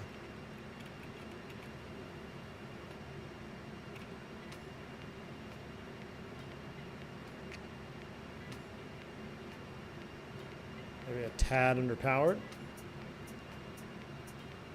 Well, here's a question for you. Which one am I looking at? Here's HP. What is this one? God, I need to bust out the manual again. It seems to me that is giving us about 0.64 Mach. We've just picked up Nav 2, which is London VOR. I'm sorry, Nav 1, which is London VOR. 14.6. Oh no, 16.55. We did pick it up. All right, so we picked it up. So let's put 16.55 in here. And we're not that far. Okay, so here we go. So HSI, I'll show you this in real time. So this is, I'm going to the station. My course deviation is to the left. So I'm going to bring airplane to the left, and course deviation is going to get reduced. If I were to fly left here and then this CDI kept going further and further out, that would be an automatic red flag of saying, hey, you probably have something going on here incorrectly. But again, on an HSI like this, we're not going to, you're not going to see reverse sensing theoretically. And I say theoretically because, remember, a good aviator is always open to any option, even though the book says it can't happen. Just like the Airbus, can it stall in normal law? The answer is yes, it can. Is it supposed to? No. But I guarantee you, if you try hard enough, you can probably find a scenario where you could put the Airbus into a stall in normal law. So Piedmonter, by those numbers, then I would wager we're slightly either underpowered or underperforming here at cruise. I'm gonna look into that. Because right now, so even at, I think I'm at 80, I'm at like 89.8. If we're looking at HP, 89.8 here. And I am right about 0.62 Mach. That's about 0.62 Mach. Knots over the ground, 365. So that's what we got going for us here. Half or quarter. Wait, the scale on the HSI every mile for the dots. I gotta look. We have 1, 2, so half a mile. Well, I think that depends. That will depend on what phase of flight you're on and what you're tracking. Because a quarter deflection on a localizer is different than a quarter or a 1 dot on en route VOR. I think. I don't remember. I wonder if it's a different engine. They've got those placard stickers. They're talking about a Dash 15. I can, Pede Monitor, let me tell you which engine is on here right now. I think I just had the manual up. I'm going to, give me a second. If I can find it.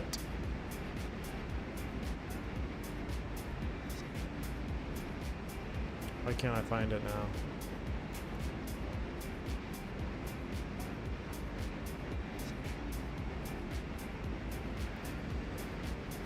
I hate not having PDFs on this thing on Microsoft. Come on, Microsoft 2024, give me something normal.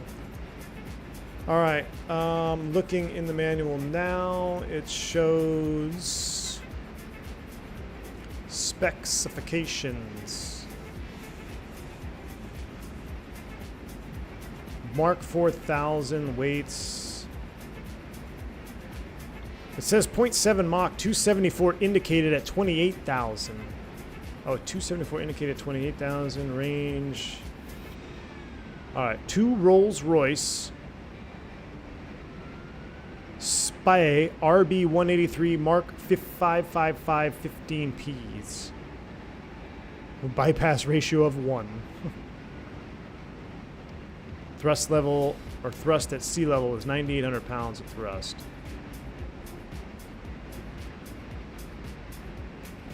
Mark IV, yeah, it doesn't say anything different about the engines on the Mark IV.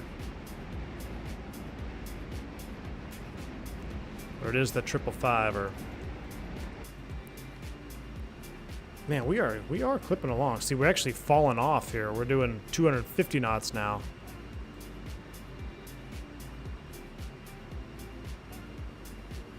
All right, after this London VOR, we need to track outbound on course 316. So let's dial in a heading of approximately 316. And I'm going to now set up the course to 316.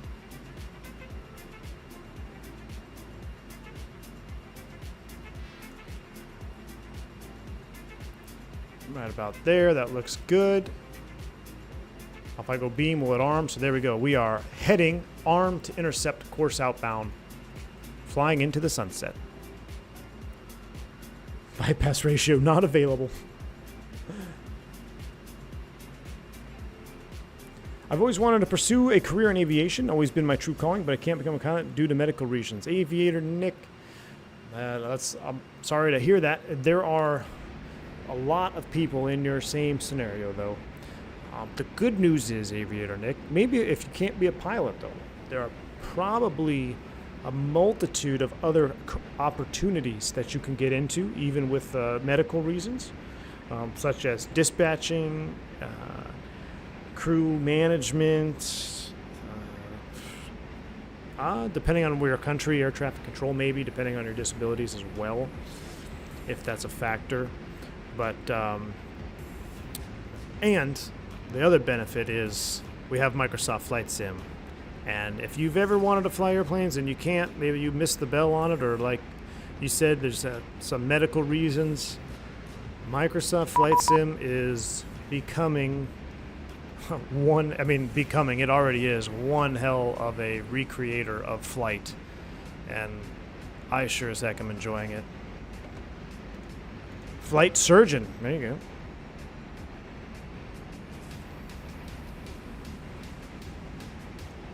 Yeah, Jeremy, it does look 3D, doesn't it? Isn't that cool? Who pinged us? Indy Center, 1955. Uh-oh.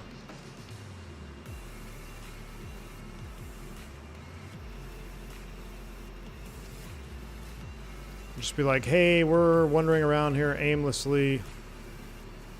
Okay, cross mile 10,000 and 2995 American 671. What arrival did we load up? Before I call them here.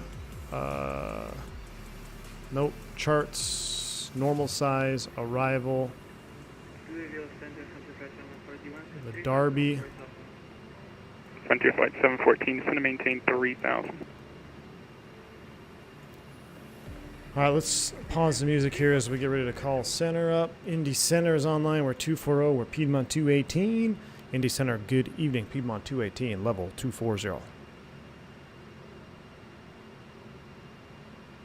Am I on the wrong radio? Piedmont 218, Indy Center, good evening. Descend at your discretion. Cross Derby at 1000, level altimeter 2995. Why you got to make my life hard? Cross Derby 11,000, pilot's discretion 2995 for Piedmont 218. All right, 290. 5640, maintain 270 knots or greater in the descent. I'll turn that down a little bit. All right, Derby at 11. I'm going to set 11,000 set. 0 knots or less. Maintain 270 or less for American 671. I can't be a pilot because I like red dome lights. I don't have many red ones anymore. I know in some of the old beaches I had red. 080. Normal descent instruction, Lauren. All right, Derby is, I know, but it's just, you say pilot's discretion. Now you put the ball in my court here. Got to do more maths. Louisville 14.8. Let's get that in the secondary.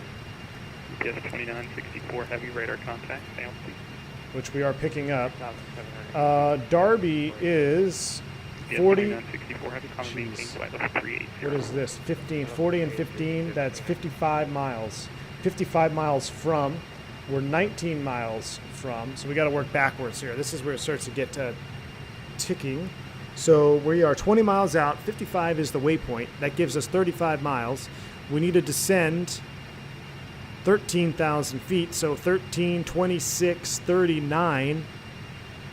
So basically right now. Basically right now. So with that said, I'm going to try this. We're going to go IAS hold. 11,000 is set. I'll bring in the power back. Now I'm in radar contact, so I do not have to tell them that we are vacating. We're IAS hold. Power's coming back. Warning is coming on. We're silencing it. There we go. We are starting down. Top of descent. Nose and over. Top gaming. Let me see. Let me scroll up here. You said something? What did I miss? Top gaming. What did you post? I don't see it. Oh, there. Just watched your stream from 3 years ago. Oh, wow. Just watched your stream from 3 years ago where you did 8 landings and talked through them and how the decrowding wasn't working in X-Plane. Have you revisited this in X-Plane 12? Top gaming, I have not yet, but I guarantee you it is coming up very soon. The TOLAS 319 also received a major update. So you guys know me that I am a huge sucker for the 319. We will have to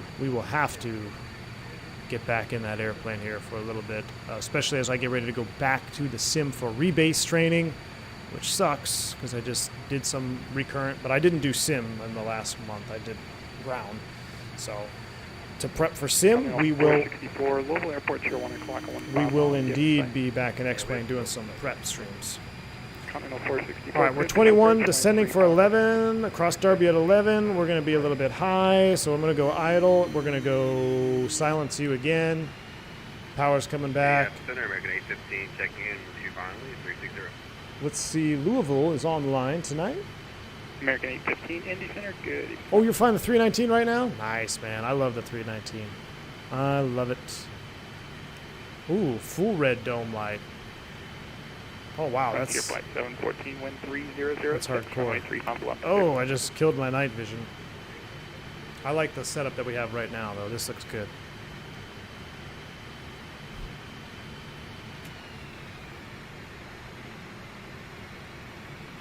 Blue Street 5640, the Louisville Edison. Change over to inbound. How far are we? We're 34 miles. Actually about Uncle. So 311, I'm going to swap that inbound. Matter of fact, I'm going to do it right now to make life even easier. So heading 14.8 in nav 1 and 311 inbound. Right there, beam. All right, so we're 57 miles. Darby is 40 miles, so we're only 17 miles to be level at 11. Let's get some spoy brake action. Speed brake. We'll probably get a sync rate here. 29095 was the altimeter. We'll set 29095 out of 18 thou. We're on the beam. We're descending to catch up. Man, I love hearing all these old school call signs. Continental.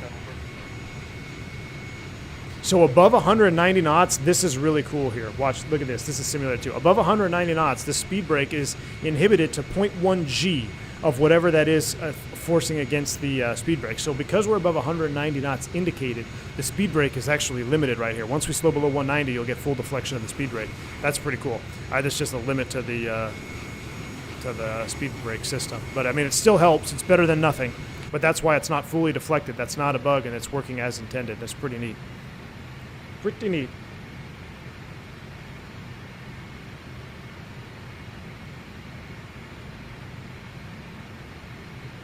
I just want you to know we're all counting on you. Thank you, Jimmy.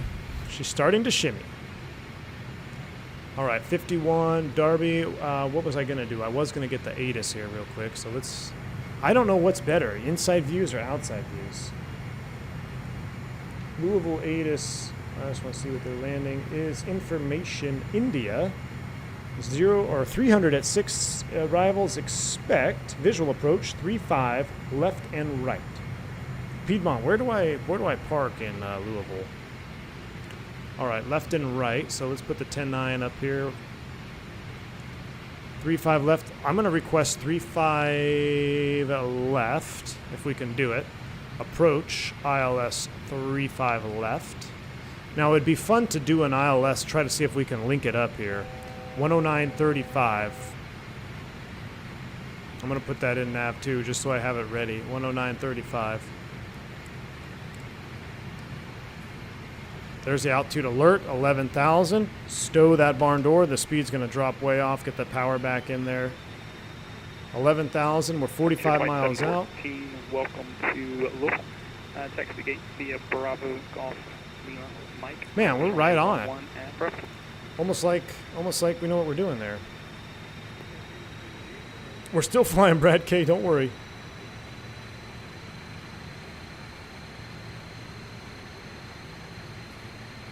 Might be going to America next year. I'm from Ireland and I'm scared I'll say chips. And they'll bring me a bag of crisps.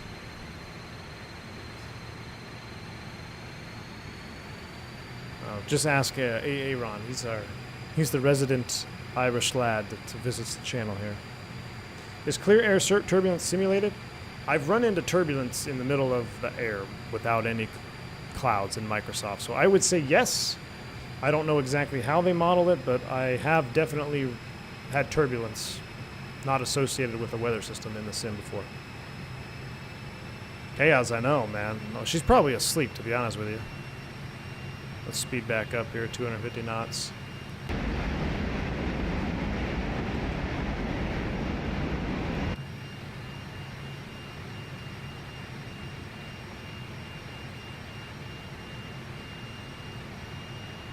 Level 11,000.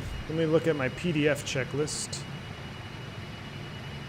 Descent, shoulder harness, air conditioning, pressurization set, altimeters, cross-check, IES bugs. We'll set those. TTC to take off. Just confirm it looks like you may not be flying the north transition here on the arrival. Way to go, Blue Streak.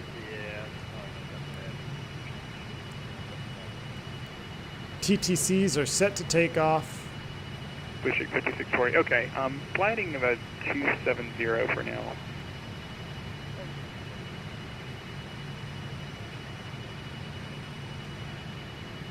We're 36 miles out. We're just inside of Darby. We're looking good. American 383, just going to maintain flight level 230.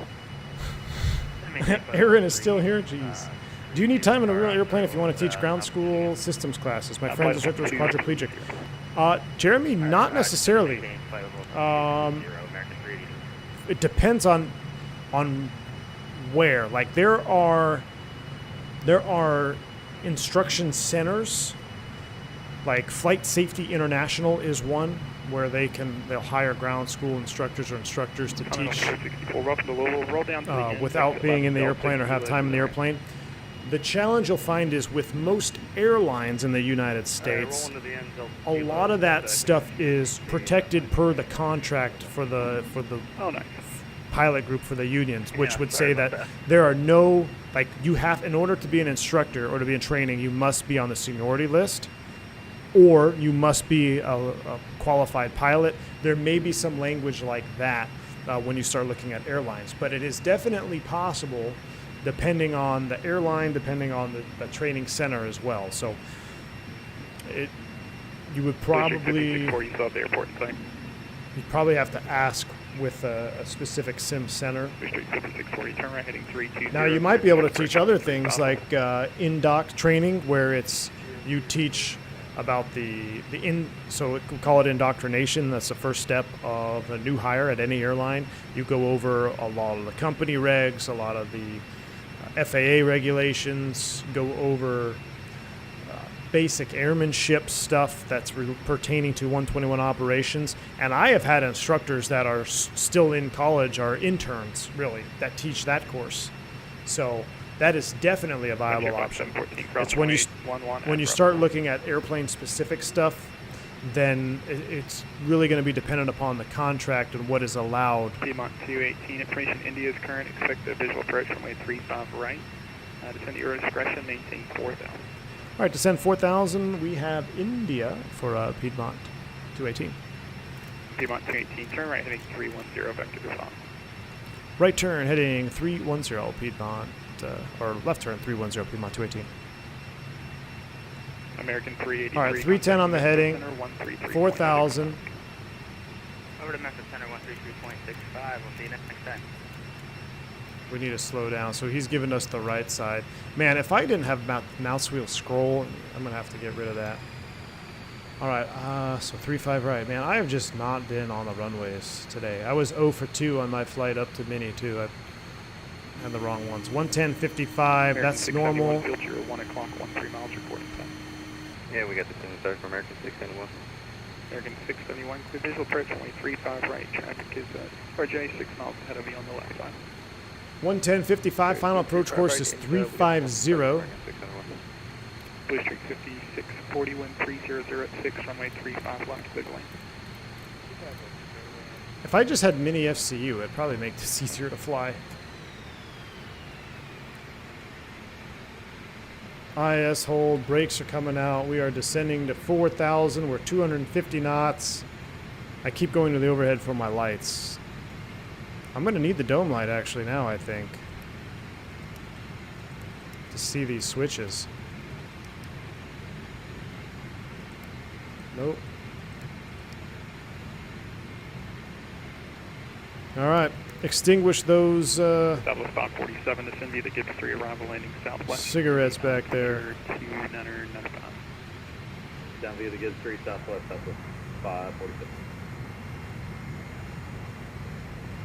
American 671, wind 3006, runway 35 right, clear to land. Indoctrination, one of us. American 815. Team Vodka, you lost all your hydraulics on landing? Jeez.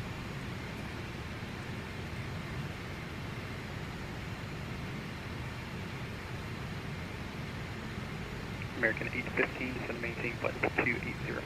I think I can see where Louisville is going to be. 280 from American 815. Should be right there. I entered 110.5 instead of 110.55. I sure did. Thank you. See? Fatigue. Fatigue is setting in. Remember, speed brake at 100 feet. All right, Jimmy. 100 feet, we'll go speed brake out.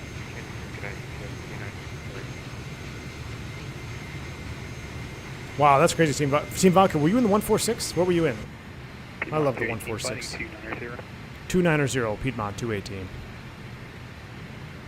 290, there's 4,000. We're leveling. Speed brake is stowed. Maintain about 250 K knots. I'm going to bump up the sounds. You're the 146 200? Nice, dude. Yeah, the 146. Whoa! Could you imagine being a passenger on this view? F that. It's like 4 o'clock in the morning on a red eye, the pilots turn on the landing lights. It's like that meme that we posted in the Discord of the Vegas sphere.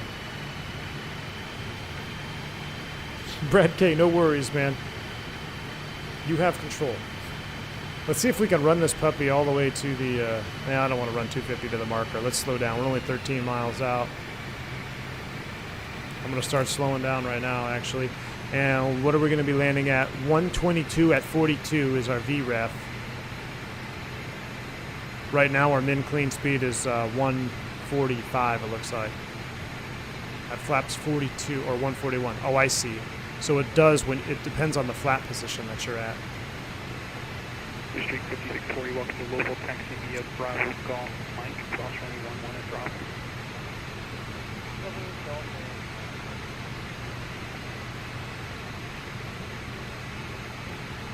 35 right. 218, Louisville Airport, 1 o'clock, 11 miles, report in sight.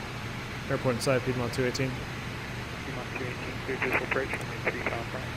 Good visual 35 right, Piedmont 218. Alright, we're clear, so let's see if it does it. Let's see if it automatically captures. We're gonna look at our 35 right chart. 2400, we're high though. Geez, he left us high. 4,000, 10 miles. No, we're not that high. We're alright. Runway is at right there. 2333, contact Atlanta Center, 132.97 kilometers.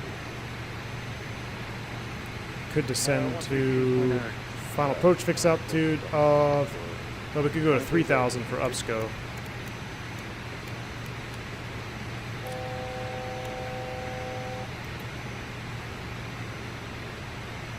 Alright. Localizer is still armed. Here it comes. We're above the glide slope. Alright, it captured. We're in the turn. Flaps 11. American 671, welcome to Louisville. Roll all the way to the end, left on Delta, kilo to the ramp. All the way to the end, Delta, kilo to the ramp for American 671. Blew through the localizer. We're high. We're definitely high. Gear's coming down.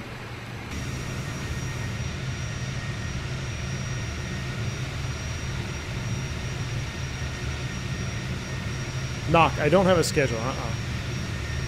Music Man, a best stream or the best loc intercept heading was shallower than that. That's for sure. Speed 2500. Yeah, I gotta go autopilot off, or we're not gonna get it here. Let's go auto brake or auto brake. What is that called? Speed. I know. Reporting is on. Here we go. A little bit high on that.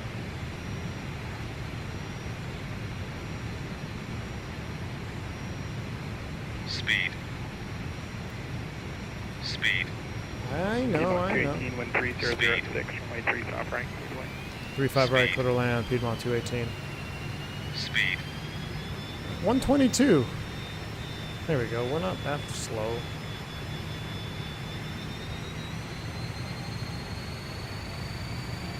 Alright, we're on it. 122, gear down. And we are armed. Flaps are 42. 2 whites, 2 reds, half dot high. We're spooled.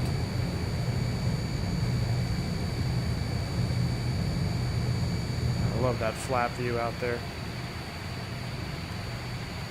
Hell. At least we got a flight director bar there. I'm going to turn it off though. I'm not going to follow it.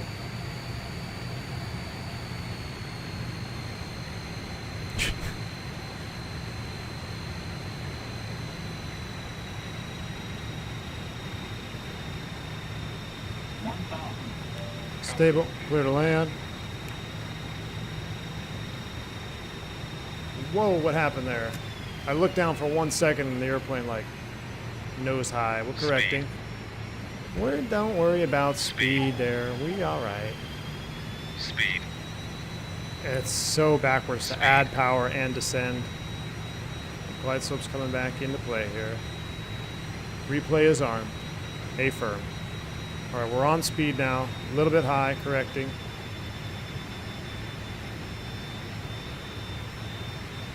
Stable. This is about as stable as it gets for PVA. Just kidding. Stable, clear to land, gear down, 5 green. Still a little bit high. Keep nosing down here.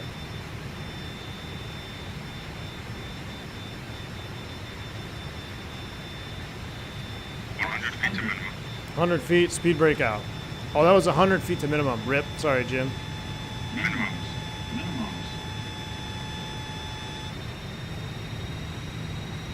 Light slope. Jeez. Don't worry about the glide slope. We're fine. 40. 30. 20. 10. I was trying to go for the butter here for max points.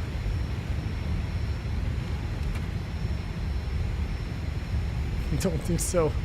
That was ugly. I'm so tired. I'm going to use that as my excuse. I knew I could have made it softer, but we were going to just keep floating, so I said no.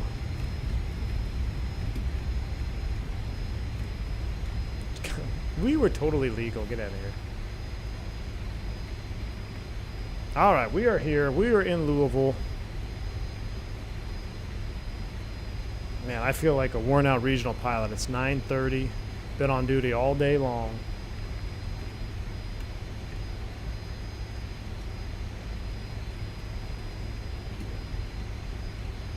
Looks like Piedmont 318, welcome to Louisville. Taxi to the ramp at Delta Kilo. Delta Kilo to ramp, Piedmont 218. Good night.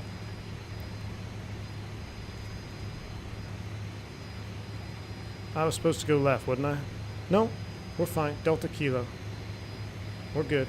Let's clean it up. Recording is stopped. That's coming up. Flaps are coming up. I timed out at touchdown. Well, it's still legal. Legal to start, legal to finish.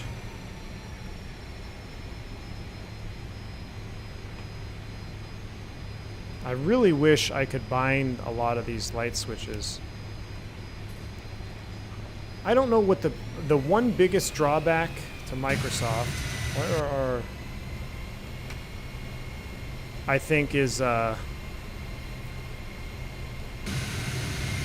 I don't like how they are. No, they're not. Let me stow all this. I'm trying to get those lift dumpers down. There they are. They're down now. Is this Kilo? Nope, gotta keep going. The biggest downside is the key bindings to this simulator. That is one of the biggest downsides to Microsoft. Is half the key bindings aren't bindable. The interface to bind keys aren't there. Hell, I don't even want to go to a replay. Let's go. Come on. Come on.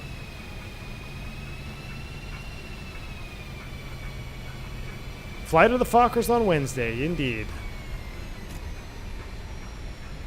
We might fly a 100 tomorrow. I have to see what kind of liveries we got for the 100.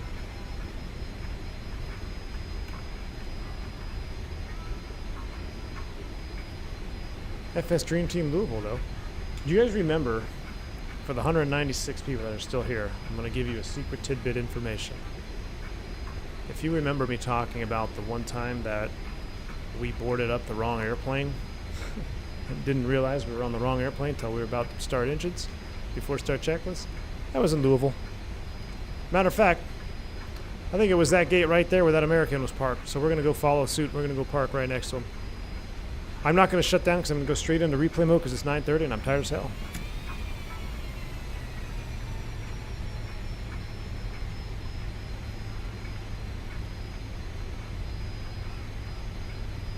Yep, I'm pretty sure it was right here. Alpha 5 or 6 or 4 or whatever this gate is right here. 9, maybe 9. I probably could look it up in my logbook. I bet you I can. All right, we got all the lights on. Wow, look at the rotating beacon on the ground. That is so good. All right, let's get a good ERP. Oh, we were long on the ERP. We were long on the ERP. Brakes are set. We're not going to shut down. Let's go into replay mode. Thank you for watching. Do you stream every day or just when I want to? Just when I want to and when I have time. Disconnecting. Replay is on. Green ahead. Yeah, don't worry about it. We'll be fine. Oh, I need to turn those cabin lights off.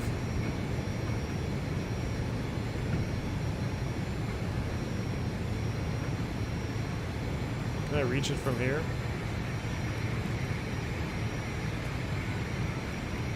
Oh, that's awesome. There we go. Jeremy, yes, it does. Yeah, it really matters what tail number you're in. It's actually illegal to be in the wrong tail number if you're according to your paperwork. Because the airplanes are on maintenance schedules and they got to be certain areas, so yeah, it definitely makes a big difference. It's a big no-no.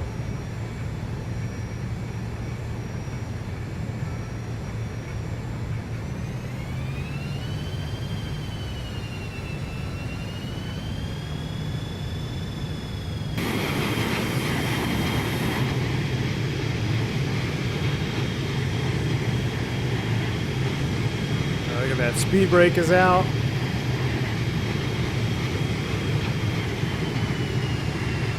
We definitely destabilized on that final approach. That's just regional flying for you. I'll take that. I'll definitely take that as a 200. That'll look like a 200 to me. That'll look like a 200 to me. Let me load our Charlotte one.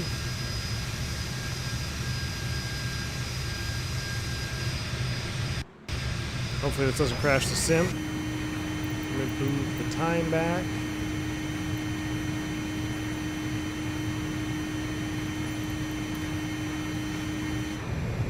This was our Charlotte landing. We'll let this one load in and then we are out of here.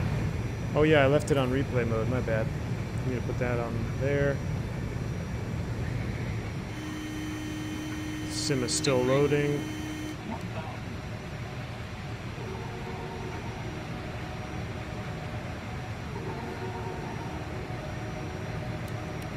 Stay off. All right, here comes our Charlotte visual approach to final. I'm going to leave you guys with this one. We are out of here.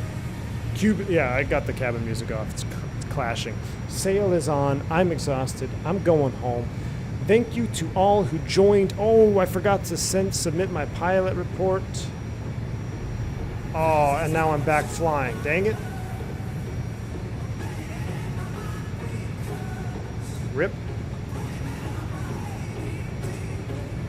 I think I just messed up my... make sure you submit your pilot after you land before you start the replay. Dang it. We messed that one up. Guys, it was fun though. I enjoyed the little Monday night Fokker action, flying into the sunset, into the nighttime. This airplane is a ton of fun. I'm still not worn out on it. We'll probably fly a different make and model maybe tomorrow. We'll see what we got lined up in the livery list.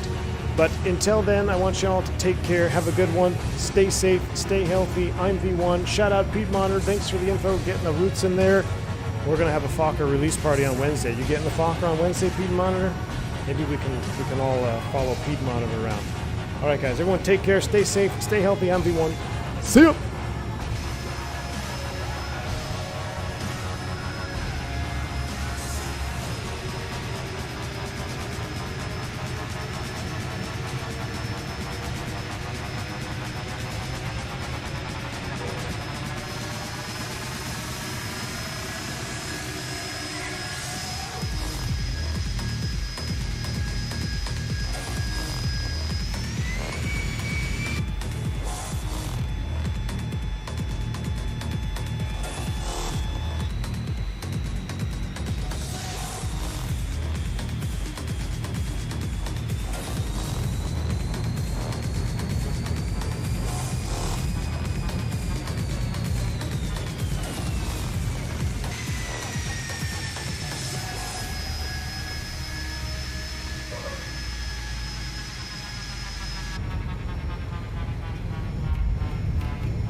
Thank you, Aviator Nick. Too kind for 20 more bones. Appreciate you. Look into the dispatcher medical examiner. Take it easy. Have a good night, man. Thank you so much for the support.